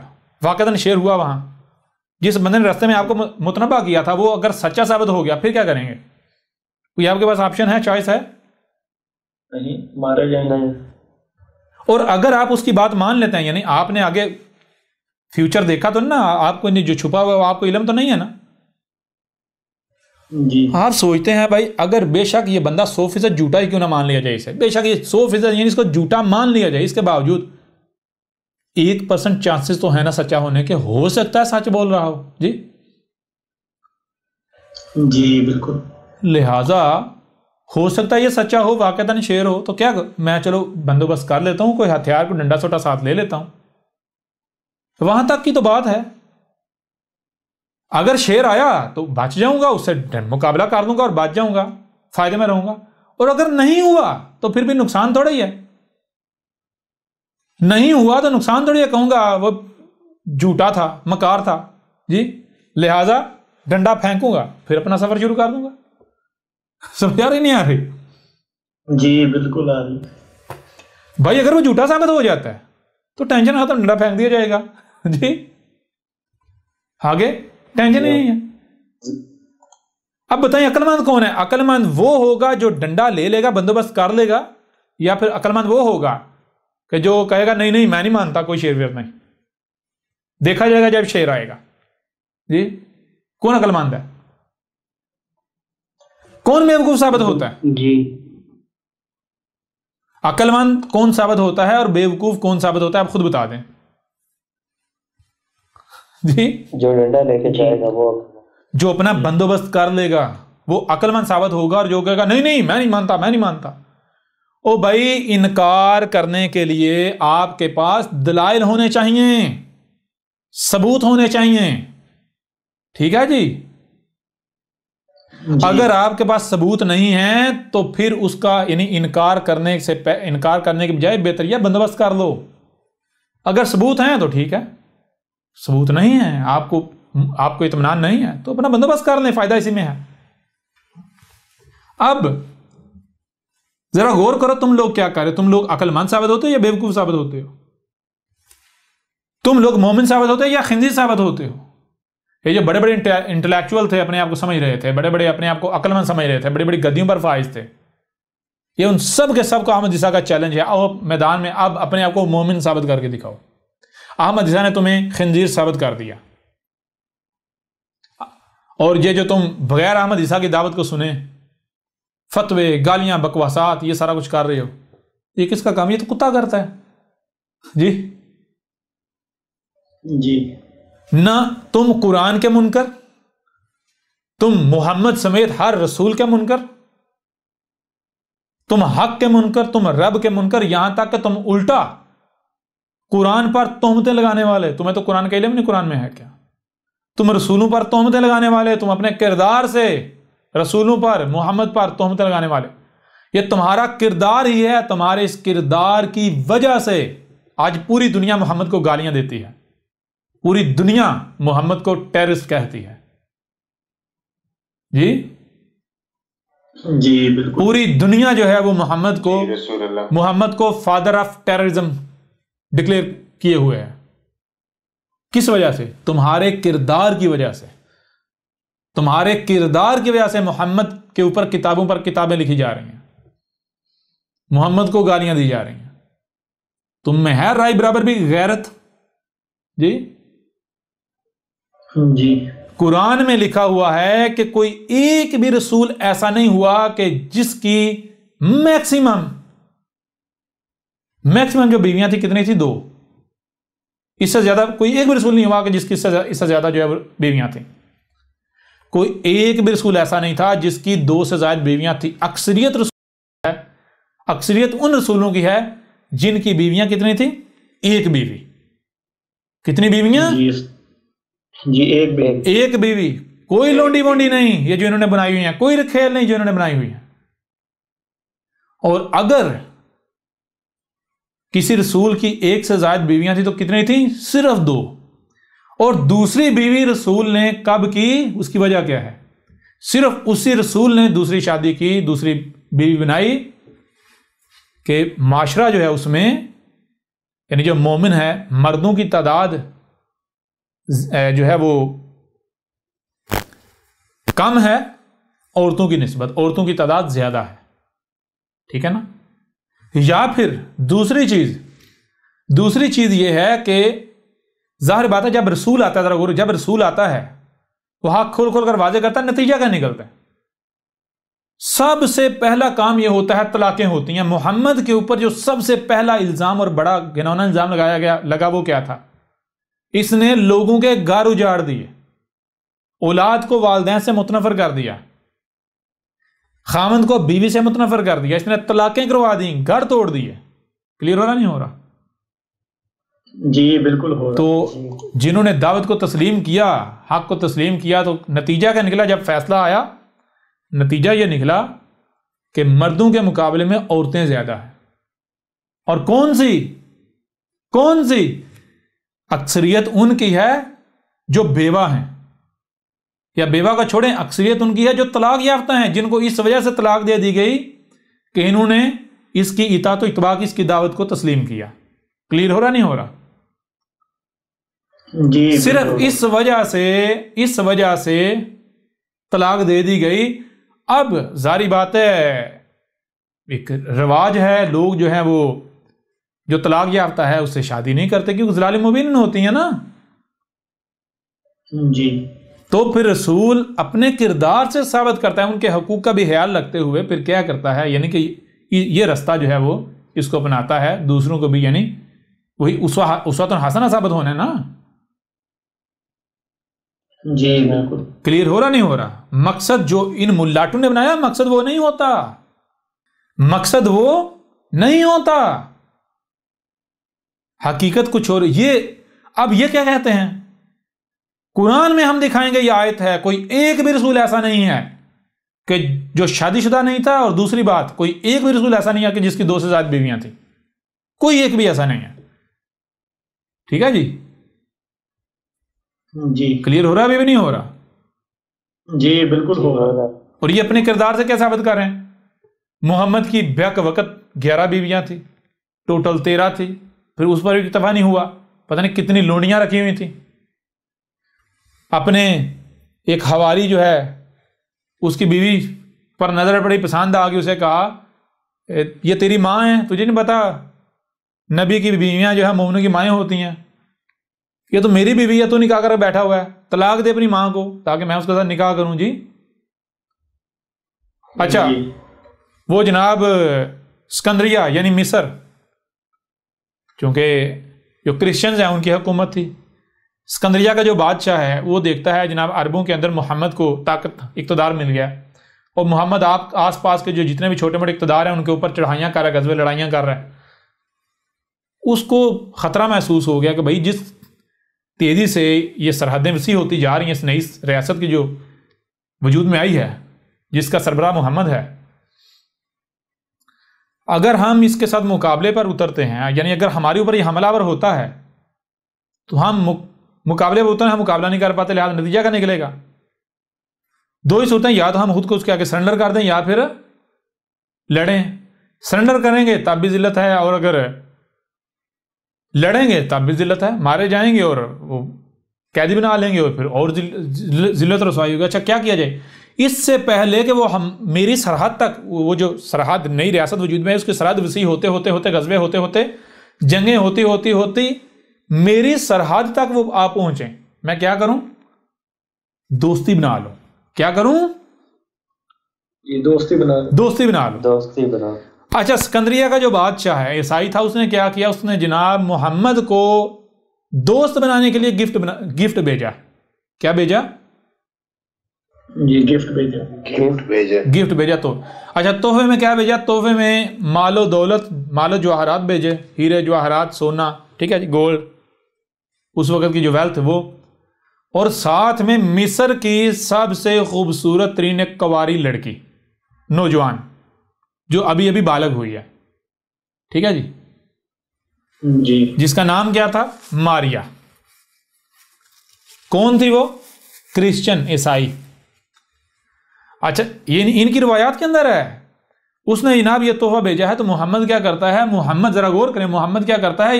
ये मुसलमान कहते हैं, मोहम्मद करता है जो मालो दौलत। मोहम्मद कहता है भाई मैं रसूल हूं, मुझे मालो दौलत का लालच नहीं है, मैं मालो दौलत का भूखा नहीं हूं जी। मोहम्मद उसकी मालो दौलत वापस लौटा देता है और कहता है कि ये मैं इसलिए नहीं लौटा रहा कि मैंने दोस्ती को रिजेक्ट कर दिया, नहीं, मैंने तुम्हारी दोस्ती को कबूल कर लिया और उसके लिए मैं, ये माल की मुझे हाजत नहीं है, ये वापस उसको दे दो। हाँ, ये जो लड़की है ये मैं रख लेता हूं। अब जारी बात, उसने तोहफा भेजा है तो थोड़ा बहुत कबूल करना ही पड़ेगा ना, वरना उसका दिल पे क्या गुजरेगी जी। तो क्या किया? मारिया पसंद आ गई मोहम्मद को। कौन पसंद आ गई? ये मारिया पसंद आ गई। और जिसका ये किरदार हो वो रसूल हो सकता है? नहीं। ये क्या अपने किरदार से साबित कर रहे हैं? क्या किरदार से साबित कर रहे हैं जी? हालांकि ऐसी कोई हकीकत है ही नहीं, ऐसा कुछ हुआ ही नहीं। हकीकत क्या है हम इसके ऊपर बाद में बात करेंगे जब वक्त आएगा। लेकिन ये कौन कहते हैं? ये वाकया किन की किताबों में मौजूद है? ये जो मुल्लाटे हैं, इन्हीं ये मुसलमानों की किताबों में ये सारा मोहम्मद से हर चीज मौजूद है। क्लियर हो रहा भी नहीं हो रहा? तो अब मैं आपसे पूछता हूं, क्या मोहम्मद को उस वक्त अगर वाकयातन ऐसा मोहम्मद ने किया तो क्या मोहम्मद को यह एहसास नहीं हुआ? अब एक नौजवान लड़की है, अभी अभी बालिग हुई है, वालिदैन की डिपेंडेंट है, उसको वहां से उठा के जबरदस्ती उसकी मर्जी के बगैर यहां ले आया गया जी। वो इक्तदार की मारी हुई है, वो विक्टिम है। मोहम्मद को उसकी खूबसूरती नजर आई। ये नजर आया कि मैं, यानी कि जो सीधी बात की जाए, जो तुम कहते हो, जैसे तुम जिनसी दरिंदे हो, मुसलमान मुलाटे जिनसी दरिंदे जी। ये जो तुम्हारे मदरसे हैं वो लड़कियों के हों या लड़कियों के हों, वो क्या हैं? ये गलाजत के अड्डे हैं जी। बिल्कुल अड्डे हैं गलाजत। इन्होंने मोहम्मद को भी अपने जैसा डिक्लेयर किया हुआ है कि मोहम्मद ने अपनी रातें रंगीन करने के लिए उसे रख लिया। ये हो तुम मुसलमान, यह है तुम्हारा किरदार। तुम अपने किरदार से मोहम्मद को क्या साबित कर रहे हो, क्या पेंट कर रहे हो? और कहते हो कि काफिर जो हैं वो हमारे नबी के बारे में कार्टून बनाते हैं, ये करते हैं, वो करते हैं। गधे के बच्चों,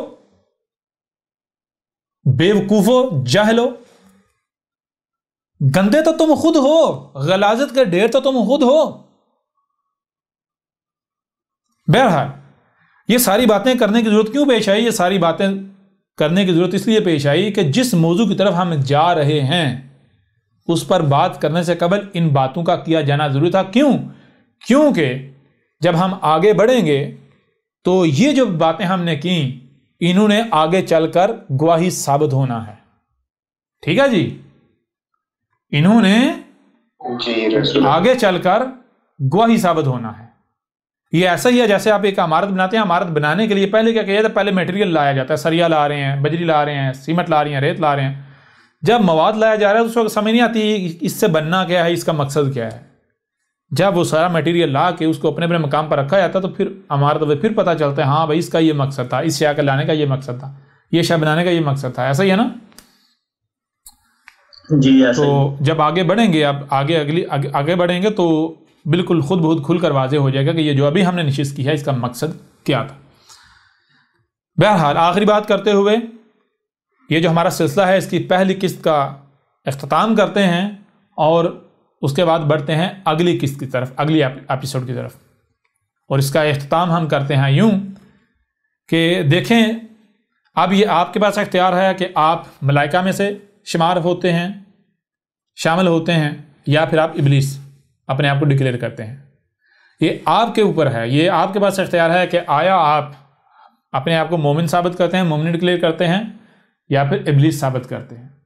ये आपके ऊपर है कि आप अपने आप को मोमिन साबित करते हैं या अपने आप को खिंजीर साबित करते हैं। अहमद ईसा ने इस वक्त तक आपकी हकीकत खोल खोल कर हर लिहाज से, हर पहलू से चाक करके आपके सामने ला रखे। अब ये आखिरी बार मैं आपको कह रहा हूं कि ये आपके ऊपर है कि आप किस रास्ते का इंतखाब करते हैं। आया आप अब भी अपने आप को कुत्ता ही डिक्लेयर किए रखना चाहते हैं, खिंजीर ही डिक्लेयर किए रखना चाहते हैं, बंदर ही बनते हैं। बंदर का काम क्या है? नकल करना। बंदर क्या करता है? जो सुना या जो देखा, यानी बंदर जो देखता है उसी पे ऊपर अमल करना शुरू, कॉपी करता है। तो आप अगर यही हरकत करते हैं तो आप अपने आप को आपने किराता बंदर साबित कर दिया।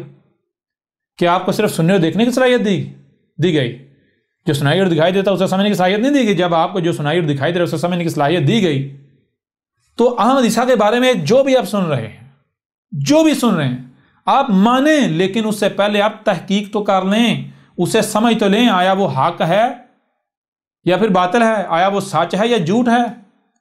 और अहमद ईसा को आप कज़ाब कहने से पहले, गालियां देने से पहले अहमद ईसा के बारे में जान तो लें। अहमद ईसा को गलत ज़बान से गलत कहने से पहले अहमद ईसा का मौक़िफ़ जान तो लें, सुन तो लें, अहमद ईसा की दावत तो सुन लें, देख लें। ये अल किताब है, इसे डाउनलोड करें, इसे पढ़ें, उसके बाद फैसला करें। अहमद ईसा की जो डॉक्यूमेंट्री है इसकी, यानी कि अगर आप हमारे जो ऑफिशियल चैनल के ऊपर हैं, यूट्यूब के ऑफिशियल चैनल पर वहाँ हैं, तो आपको नीचे डिस्क्रिप्शन में लिंक मिल जाएगा डॉक्यूमेंट्री का। उस डॉक्यूमेंट्री को जाके मुकम्मल डॉक्यूमेंट्री देखें, उसके बाद फैसला करें। अहमद ईसा की दावत सुने, अहमद ईसा का मौक़िफ़ सुने, उसके बाद फैसला करें कि अहमद ईसा गलत है या फिर सही है। अगर गलत है तो गलत कहें, सही है तो फिर जारी बात है सही की तरफ आएँ। अगर आप ज़बान से कहते हैं नहीं तू बातिल है, तो कज़ाब है, तो ये है वो है, तो जान ले इससे मेरा कुछ नहीं बिगड़ेगा। आपके ज़बान से ये कहने से मैं बातिल साबित नहीं हो जाऊँगा, मुझे कोई फ़र्क नहीं पड़ेगा, फ़र्क आपको ही पड़ेगा। लिहाजा इस नशिस्त को यहीं पर ख़त्म करते हैं और बढ़ते हैं अगली एपिसोड की तरफ, अगली किस्त की तरफ।